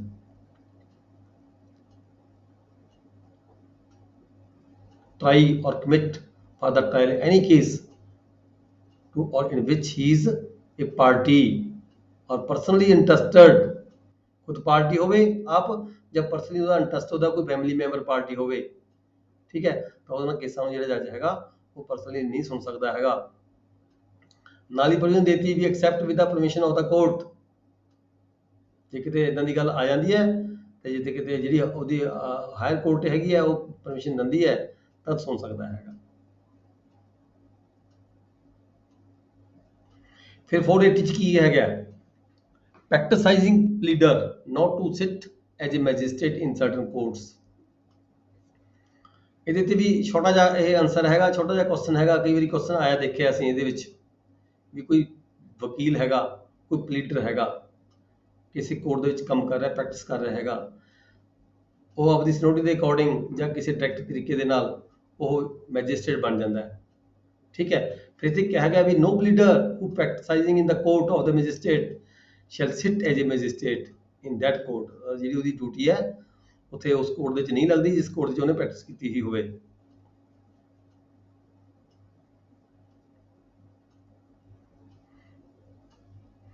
481 ਚ ਕਿਹਾ ਗਿਆ public servant concerned in sale not to purchase or bid for the property. ਅਸੀਂ ਪਹਿਲਾਂ ਵੀ ਪੜ੍ਹ ਕੇ ਗਏ ਹਾਂ ਬਹੁਤ ਵਾਰੀ, ਲੈਂਡ ਰੈਵਨਿਊ ਐਕਟ ਵੀ ਪੜ੍ਹਿਆ ਹੈਗਾ, ਅਸੀਂ CPC ਵੀ ਪੜ੍ਹਿਆ ਹੈਗਾ। ਕੋਈ ਵੀ ਜਿਹੜਾ ਹੈਗਾ ਪਬਲਿਕ ਸਰਵੈਂਟ ਹੈ, ਜਿੱਥੇ ਕਿਤੇ ਆਪਸ਼ਨ ਕਰਵਾਉਣ ਗਿਆ, ਐਗਜ਼ੀਕਿਊਟਿੰਗ ਐਜ਼ ਏ ਐਗਜ਼ੀਕਿਊਟਿੰਗ ਆਫਿਸਰ ਹੈ, ਉਹ ਖੁਦ ਵੀ ਜਾਂ ਉਹਦੇ ਨਾਲ ਜਿਹੜੇ ਕੰਮ ਕਰਨ ਵਾਲੇ ਉਹਦੇ ਆਫੀਸ਼ੀਅਲ ਸਟਾਫ ਹੈਗਾ, ਉਹ ਕਿਤੇ ਵੀ ਜਿਹੜਾ ਹੈਗਾ public servant having any duty to perform in connection with the sale of any property under this code। this code ਦੀ ਗੱਲ ਕੀਤੀ ਗਈ ਹੈ, ਕਿਉਂਕਿ ਪਹਿਲਾਂ ਆਪਾਂ CPC ਪੜ੍ਹੀ ਸੀ, ਜਾਂ ਫਿਰ ਆਪਾਂ ਪੜ੍ਹਿਆ ਸੀ ਲੈਂਡ ਰੈਵਨਿਊ ਐਕਟ ਪੜ੍ਹਿਆ ਸੀ, ਜਾਂ ਫਿਰ ਆਪਾਂ ਨੇ ਪੜ੍ਹੀ ਸੀਗੀ ਟ੍ਰਾਂਸੀ ਐਕਟ ਪੜ੍ਹਿਆ ਸੀਗਾ, ਠੀਕ ਹੈ। ਉਹਨਾਂ ਕੇਸਾਂ 'ਚ ਵੀ ਇਹ ਪ੍ਰੋਵੀਜ਼ਨ ਹੈਗੀ ਸੀ, ਪਰ ਇਹ ਹੈਗੀ ਕ੍ਰਿਮੀਨਲ ਲਾਅ ਦੇ ਵਿੱਚ ਵੀ ਕਿਸੇ ਦੀ ਪ੍ਰਾਪਰਟੀ ਨੂੰ ਸੇਲ ਕੀਤਾ ਜਾ ਸਕਦਾ ਹੈ, ਠੀਕ ਹੈ। ਇਹਦੇ ਵਿੱਚ ਤਦੀ ਇਹ ਸਹੀ ਦੀ ਸੈਕਸ਼ਨ ਦਿੱਤੀ ਗਈ ਹੈ ਵੀ ਜਦੋਂ ਕਿਤੇ ਕ੍ਰਿਮੀਨਲ ਲਾਅ ਦੇ ਅਗੇਂਸਟ ਕੋਈ ਪ੍ਰਾਪਰਟੀ ਅਟੈਚ ਕੀਤੀ ਗਈ ਹੈ ਕੋਰਟ ਵੱਲੋਂ ਤੇ ਉਹਦੀ ਸੇਲ ਕੀਤੀ ਜਾ ਰਹੀ ਹੈ। ਸੇਲ ਕਰਨ ਦੇ ਦੌਰਾਨ ਜਿਹੜਾ ਕੋਈ ਐਗਜ਼ੀਕਿਊਟਿਵ ਆਫੀਸਰ ਹੈਗਾ, ਉਹ ਜਿਹੜੀ ਪ੍ਰਾਪਰਟੀ ਹੈ ਉਸ ਨੂੰ ਆਪ ਪਰਚੇਜ ਨਹੀਂ ਕਰ ਸਕਦਾ। ਪਬਲਿਕ ਆਫ ਸਰਵੈਂਟ ਕੋਈ ਵੀ ਹੋਵੇ, ਚਾਹੇ ਤਹਿਸੀਲਦਾਰ ਹੈ, ਕੋਈ ਵੀ ਆਫੀਸਰ ਹੈਗਾ, ਉਹ ਪ੍ਰਾਪਰਟੀ ਨੂੰ ਪਰਚੇਜ ਨਹੀਂ ਕਰ ਸਕਦਾ। 480 ਥੋੜਾ ਜਿਹਾ ਸਮਝਾ ਦਿਓ ਦੁਬਾਰਾ। 480 ਜਿਹੜਾ 480 ਚ ਕੀ ਸੀਗਾ? ਹਾਂ, ਇਹ ਕਿਹਾ ਗਿਆ ਵੀ ਜੇ ਕੋਈ ਵਕੀਲ ਕਿਸੇ ਕੋਰਟ ਦੇ ਵਿੱਚ ਪਹਿਲਾਂ ਕੰਮ ਕਰਦਾ ਹੈ, ਐਜ ਏ ਪ੍ਰੈਕਟਿਸ ਕਰਦਾ ਹੈ, as N lawyer, as a advocate ਕੰਮ ਕਰ ਰਿਹਾ ਹੈਗਾ, ਜੇ ਉਹ ਪਰਚਾਂਸ ਕੀ ਜਦੋਂ ਉਹ ਕਦੇ, ਆਮ ਤੌਰ ਤੇ ਤੁਸੀਂ ਦੇਖਿਆ ਵੀ ਕੋਰਟਾਂ ਵਿੱਚੋਂ ਵਕੀਲ ਜੱਜ ਬਣਦੇ ਨੇ, ਹਾਈ ਕੋਰਟਾਂ 'ਚ ਬਣਦੇ ਜੀ, ਹੇਠਾਂ ਤਾਂ ਕੋਈ ਨਹੀਂ ਦੇਖਿਆ। ਕਿਉਂ ਨਹੀਂ ਹੇਠਾਂ ਜਿਹੜੇ ਵਕੀਲ ਹੈਗੇ ਨੇ ਇਹ ਸਿੱਧੇ ਐਡੀਸ਼ਨਲ ਸੈਸ਼ਨ ਜੱਜ ਬਣਦੇ ਆ। ਅੱਛਾ, ਜਿਸ ਕੋਰਟ 'ਚ ਤਾਂ ਪ੍ਰੈਕਟਿਸ ਕਰਦੇ ਸੀ ਕਿਸੇ ਵੀ ਸ਼ਹਿਰ ਦੇ ਵਿੱਚ, ਉੱਥੇ ਇਹਨਾਂ ਨੂੰ ਦੁਆਰਾ ਜੱਜ ਨਹੀਂ ਲਾਇਆ ਜਾ ਸਕਦਾ। ਹਾਂ, ਇਹੀ ਕਿਹਾ ਗਿਆ ਇਹਦੇ ਵਿੱਚ, ਸਿਰ ਨਹੀਂ ਕਿਹਾ। ਜਿਹੜੇ ਹਾਈ ਕੋਰਟਸ ਵਾਲੇ ਆ ਉਹਨਾਂ ਨੂੰ ਤਾਂ ਬਾਹਰ ਕਰ ਦਿੰਦੇ ਪਹਿਲਾਂ ਵੀ ਤੁਸੀਂ ਇੰਨਾ ਚਿਰ ਪ੍ਰੈਕਟਿਸ ਕਰਦੇ ਆ, ਤੇ ਜਿਸ ਵੇਲੇ ਸੀਨੀਅਰ ਵਕੀਲ ਬਣ ਜਾਂਦੇ, ਜਿਸ ਵੇਲੇ ਉਹ ਹਾਈ ਕੋਰਟ ਦੇ ਜੱਜ ਬਣਨ ਵਾਲੇ ਹੁੰਦੇ, ਉਹਨਾਂ ਨੂੰ ਬਾਹਰ ਕਰ ਦਿੰਦੇ ਵੀ ਤੁਸੀਂ ਸਾਡੀ ਕੋਰਟ 'ਚ ਹਾਜ਼ਰ ਨਹੀਂ ਹੋਣਾ। ਉਸ ਤੋਂ ਬਾਅਦ ਉਹੀ ਬੰਦੇ ਫਿਰ ਦੁਬਾਰਾ ਹਾਈ ਕੋਰਟ ਦੇ ਜੱਜ ਲੱਗ ਜਾਂਦੇ। ਹਾਈ ਕੋਰਟ 'ਚ ਜੱਜ ਲੱਗਦੇ ਹੈਗੇ ਆ, ਪਰ ਮੈਨੂੰ ਹੁਣ ਜਿਵੇਂ 480 ਸੈਕਸ਼ਨ 480 'ਚ ਕਿਹਾ ਗਿਆ ਹੈਗਾ ਜੀ ਸਰ, ਵੀ ਜਿਹੜਾ ਵੀ ਕੋਈ ਕਿਸੇ ਕੋਰਟ 'ਚ ਪ੍ਰੈਕਟਿਸ ਕਰ ਰਿਹਾ ਹੈ, ਉਹ ਜੱਜ ਬਣ ਜਾਂਦਾ ਹੈ, ਉਸ ਕੋਰਟ ਦੇ ਵਿੱਚ ਐਜ ਏ ਜੱਜ ਉਹ ਕੰਮ ਨਹੀਂ ਕਰੇਗਾ, ਉਹਦੀ ਡਿਊਟੀ ਕਿਤੇ ਹੋਰ ਲੱਗੇਗੀ, ਹਾਈ ਕੋਰਟ ਰੂਲ 'ਚ ਹੋ ਸਕਦਾ ਕੋਈ ਪ੍ਰੋਵੀਜ਼ਨ ਵੱਖਰੀ ਹੋਵੇ, ਉੱਥੇ ਕੋਈ ਸ਼ਰਤ ਲਗਾਈ ਗਈ ਹੋਵੇ। ਮੈਂ ਦੇਖਿਆ ਬਹੁਤ ਸਾਰੇ ਜਿਹੜੇ ਹਾਈ ਕੋਰਟ ਦੇ ਵਕੀਲ ਨੇ ਅਕਸਰ ਜੱਜ ਬਣਦੇ ਆ 50% ਹਾਈ ਕੋਰਟ ਦੇ ਕਈ ਸੀਗੇ ਸਰ, ਉਹ ਲੱਗੇ ਹੋਏ ਜੱਜ ਲੱਗੇ ਉੱਥੇ ਹਾਈ ਕੋਰਟ ਦੇ ਵਿੱਚ। ਹਾਂ ਹੈਗੇ ਆ। ਹਾਈ ਕੋਰਟ ਦੇ ਰੂਲਸ ਵੱਖਰੇ ਹੈਗੇ। ਆਪਾਂ ਇਹ CRPC 'ਚ ਜਿੰਨਾ ਹੈਗਾ ਆਪਾਂ ਇਹ ਪੜ੍ਹ ਰਹੇ ਹੈਗੇ ਆ। ਇੱਥੇ ਨੇ ਨਾ ਤਾਂ ਹਾਈ ਕੋਰਟ ਦੀ ਗੱਲ ਕੀਤੀ ਹੈ ਤੇ ਨਾ ਹੀ ਇਸ ਨੇ ਸੈਸ਼ਨ ਕੋਰਟ ਦੀ ਗੱਲ ਕੀਤੀ ਹੈ। ਇੱਥੇ ਕੋਰਟ ਦੀ ਗੱਲ ਕਰਤੀ ਸਿਰਫ ਇਕੱਲੀ, ਨਾ ਹਾਈ ਕੋਰਟ ਕਿਹਾ, ਨਾ ਸੈਸ਼ਨ ਕੋਰਟ ਕਿਹਾ, ਤੇ ਨਾ ਹੀ ਸੁਪਰੀਮ ਕੋਰਟ ਕਿਹਾ। ਠੀਕ ਹੈ ਸਰ, ਮੇ ਵੀ ਕੋਈ ਅਮੈਂਡਮੈਂਟ ਹੋ ਗਈ ਉਹਦੇ ਵਿੱਚ, ਇਹ ਵੀ ਹੋ ਸਕਦਾ ਕੋਈ ਹੋਈ ਹੋਵੇ, ਪਰ ਅਕਸਰ ਦੇਖਿਆ ਵੀ ਹਾਈ ਕੋਰਟ ਦੇ ਵਿੱਚ ਤਾਂ ਵਕੀਲ ਪ੍ਰੈਕਟਿਸ ਕਰਦੇ ਆ। 482 saving of inherent powers of the high court. Inherent powers ਬਹੁਤ ਵੱਡੀਆਂ ਪਾਵਰਸ ਹੁੰਦੀਆਂ ਨੇ, ਇਹ ਹਾਈ ਕੋਰਟਾਂ ਨੂੰ ਵੀ ਹੁੰਦੀਆਂ ਨੇ, ਥੱਲੇ ਕੋਰਟਾਂ 'ਚ ਵੀ ਹੁੰਦੀਆਂ ਨੇ, ਸੈਸ਼ਨ ਕੋਰਟਾਂ 'ਚ ਵੀ ਜੱਜਾਂ ਨੂੰ ਹੁੰਦੀਆਂ ਨੇ, ਸਾਰੇ ਹੀ ਜੱਜਾਂ ਨੂੰ ਹੁੰਦੀਆਂ ਨੇ। ਇਹ ਕਹਿ ਲਈਏ ਆਪਾਂ ਇਨਹੈਰੈਂਟ ਪਾਵਰ ਜਿਹੜੀਆਂ ਹੁੰਦੀਆਂ ਨੇ ਸਾਰੇ ਹੀ ਜੱਜਾਂ ਨੂੰ ਹੁੰਦੀਆਂ ਨੇ। ਹਾਂਜੀ, ਨਹੀਂ ਆ ਰਹੇ, ਤੁਸੀਂ ਤਾਂ ਨਹੀਂ ਸਲੋ ਕੀਤੀ ਆਪਣੀ ਆਵਾਜ਼, ਦੇਖਿਓ ਫੋਨ ਸਾਫ ਆ ਰਹੀ ਹੈ, ਬਹੁਤ ਸਾਫ ਆ ਰਹੀ ਹੈ ਆਵਾਜ਼। ਠੀਕ ਹੈ, ਕੋਈ ਗੱਲ ਨਹੀਂ, ਚੈੱਕ ਕਰ ਲਓ, ਤੁਸੀਂ ਦੇਖ ਲਓ ਤੁਹਾਡਾ ਕਿਤੇ ਆਪਣਾ ਸਪੀਕਰ 'ਚ ਪ੍ਰੋਬਲਮ ਨਾ ਹੋਵੇ। ਇਨਹੈਰੈਂਟ ਪਾਵਰਸ ਦੀ ਗੱਲ ਕੀਤੀ ਗਈ ਹੈ ਹਾਈ ਕੋਰਟ ਦੀ। Saving of inherent powers of the high court, nothing in this code shall be deemed to limit or affect the inherent powers of the high court. ਇਸ code ਦੇ ਵਿੱਚ ਕਹਿੰਦੇ ਕਿਤੇ ਵੀ ਜਿਹੜੀਆਂ ਹਾਈ ਕੋਰਟ ਦੀਆਂ ਜਿਹੜੀਆਂ ਪਾਵਰਾਂ ਹੈਗੀਆਂ ਨੇ ਉਹਨੂੰ ਲਿਮਿਟ ਨਹੀਂ ਕੀਤਾ ਗਿਆ, ਕੋਈ ਬੰਦਿਸ਼ ਨਹੀਂ ਲਗਾਈ ਜਾਂਦੀ ਹਾਈ ਕੋਰਟ ਦੇ ਪਾਵਰਾਂ ਨੂੰ। ਨਥਿੰਗ ਇਨ ਦਿਸ ਕੋਡ, ਪੂਰੇ ਕੋਡ ਦੀ ਗੱਲ ਕੀਤੀ ਗਈ ਹੈ। Shall be deemed to limit or affect the inherent powers of the High Court to make such order as may be necessary to give effect to any order under this code। ਇਸ code ਦੇ ਅੰਦਰ ਕੋਈ ਵੀ ਜਿਹੜਾ order ਹੈਗਾ high court ਵੱਲੋਂ ਕੀਤਾ ਜਾ ਸਕਦਾ ਹੈ, ਕਿਤੇ ਵੀ ਹਾਈ ਕੋਰਟ ਦੀ ਕੋਈ ਲਿਮਿਟੇਸ਼ਨ ਨਹੀਂ ਹੈਗੀ। Or to prevent abuse of the process of any court, ਕਿਸੇ ਵੀ ਕੋਰਟ ਦਾ ਕੋਈ ਗਲਤ ਇਸਤੇਮਾਲ ਕੋਰਟ ਕਰ ਰਹੀ ਹੈ ਕਿਸੇ ਲਾਅ ਨੂੰ ਕਿਸੇ ਹੋਰ ਨੂੰ, ठीक है, ਉਹਨੂੰ ਰੋਕਿਆ ਵੀ ਜਾ ਸਕਦਾ ਹਾਈ ਕੋਰਟ ਵੱਲੋਂ, or otherwise to secure the ends of the justice, ਇਨਸਾਫ ਦੀ ਖਾਤਰ ਹਾਈ ਕੋਰਟ ਕੋਲੇ ਇਨਹੀਰੈਂਟ ਮਤਲਬ ਕਿ ਵਾਸਟ ਪਾਵਰਸ ਨੇ, ਖੁੱਲੀਆਂ ਪਾਵਰਾਂ ਨੇ, ਜਿੱਥੇ ਵੀ ਕਿਤੇ ਕੋਈ ਲਾਅ ਦੇ ਵਿੱਚ ਕੋਈ ਪ੍ਰੋਵੀਜ਼ਨ ਨਹੀਂ ਹੈਗੀ, ਲਾਅ ਦੇ ਵਿੱਚ ਕਿਸੇ ਸੈਕਸ਼ਨ ਦੇ ਵਿੱਚ ਕੋਈ ਪ੍ਰੋਵੀਜ਼ਨ ਨਹੀਂ ਹੈਗੀ, ਪਰ ਹਾਈ ਕੋਰਟ ਜੇ ਚਾਹੁੰਦੀ ਹੈਗੀ ਹੈ ਵੀ ਆਹ ਨਹੀਂ ਇੱਦਾਂ ਹੋਣਾ ਚਾਹੀਦਾ ਹੈ, ਤਾਂ ਹਾਈ ਕੋਰਟ ਕੋਲੇ ਇਨਹੀਰੈਂਟ ਪਾਵਰਸ ਨੇ, ਬੇਤਹਾਸ਼ਾ ਇਹ ਕਹਿ ਲਈਏ ਖੁੱਲੀਆਂ ਓਪਨ ਪਾਵਰਸ ਹੈਗੀਆਂ ਨੇ। ਹਾਈ ਕੋਰਟ ਜਿੱਥੇ ਵੀ ਕੋਈ ਫੈਸਲਾ ਹਾਈ ਕੋਰਟ ਨੂੰ ਲੱਗਦਾ ਵੀ ਇਨਸਾਫ ਦੀ ਖਾਤਰ ਇਹ ਗੱਲ ਜਿਹੜੀ ਹੈਗੀ ਹੈ ਇੱਦਾਂ ਹੋਣੀ ਚਾਹੀਦੀ ਹੈ, ਹਾਈ ਕੋਰਟ ਕਰ ਸਕਦੀ ਹੈ। ਜਿੱਦਾਂ ਸਰ ਕੋਈ ਨਵੀਂ ਕਿਸਮ ਦਾ ਕੋਈ ਕ੍ਰਾਈਮ ਹੋ ਗਿਆ, ਉੱਥੇ ਇਹ ਹਾਈ ਕੋਰਟ ਜਾਂ ਹੇਠਲੀਆਂ ਕੋਰਟਸ ਫੈਸਲਾ ਦੇ ਸਕਦੀਆਂ। ਤੁਸੀਂ ਕਦੇ ਪੜ੍ਹ ਕੇ ਦੇਖਿਓ ਜੱਜਮੈਂਟ ਦੇ ਵਿੱਚ, ਤੁਸੀਂ ਕਦੇ ਪੜ੍ਹ ਕੇ ਦੇਖੋ ਜੱਜਮੈਂਟਾਂ ਦੇ ਵਿੱਚ, ਜੱਜਮੈਂਟਾਂ ਵਿੱਚ ਆਮ ਤੌਰ ਤੇ ਇੱਕ ਵਰਡ ਯੂਜ਼ ਕੀਤਾ ਹੁੰਦਾ ਇਨਹੀਰੈਂਟ ਪਾਵਰਸ ਦਾ, ਸਿਵਲ ਕੇਸਾਂ ਦੇ ਵਿੱਚ ਯੂਜ਼ ਕੀਤਾ ਹੋਇਆ ਹੁੰਦਾ ਹੈ। ਕਦੀ ਪੜ੍ਹ ਕੇ ਦੇਖੋ, ਕਦੀ ਆਪਾਂ ਨੂੰ ਧਿਆਨ ਨਹੀਂ ਆਉਂਦਾ ਹੈਗਾ ਇਨਹੀਰੈਂਟ ਪਾਵਰ ਦਾ। ਲਾਸਟ ਈਅਰ ਦੇ ਵਿੱਚ ਲਾਈਨ ਹੁੰਦੀ ਹੈ। ਹਾਂ, ਉਹ ਕਿਉਂ ਹੁੰਦਾ ਹੈ? ਉਹ ਇਸ ਕਰਕੇ ਹੁੰਦਾ ਵੀ ਜਿੱਥੇ ਕਿਤੇ ਕੋਈ ਲਾਅ ਦੇ ਵਿੱਚ ਪ੍ਰੋਵੀਜ਼ਨ ਨਹੀਂ ਹੁੰਦੀ, ਉੱਥੇ ਜੱਜ ਦੇ ਕੋਲੇ ਆਪਣੀ ਪਾਵਰ ਹੁੰਦੀ ਆ, ਉਹ ਆਪਣੀ ਪਾਵਰ ਯੂਜ਼ ਕਰਕੇ ਕੋਈ ਵੀ ਆਰਡਰ ਕਰ ਸਕਦਾ ਹੈਗਾ, ਜਿੱਥੇ ਇਨਸਾਫ ਦੀ ਖਾਤਰ। ਠੀਕ ਹੈ ਜੀ, ਇਹਦੇ ਨਾਲ ਜਿਹੜਾ ਆਪਣਾ ਜਿਹੜਾ ਅੱਜ ਦਾ ਜਿਹੜਾ ਲੈਕਚਰ ਹੈ, ਇਹ ਜਿਹੜਾ ਪੇਪਰ ਨੰਬਰ 5 ਇਹ ਖਤਮ ਹੋ ਜਾਂਦਾ ਹੈ। ਠੀਕ ਹੈ ਜੀ, ਤੇ ਕਿਸੇ ਦਾ ਕੋਈ ਕੁਐਸਚਨ ਹੈ ਜੀ ਕਰ ਸਕਦਾ ਹੈ। ਕੱਲ ਅਸੀਂ ਸਟੱਡੀ ਕਰਾਂਗੇ ਪੇਪਰ ਨੰਬਰ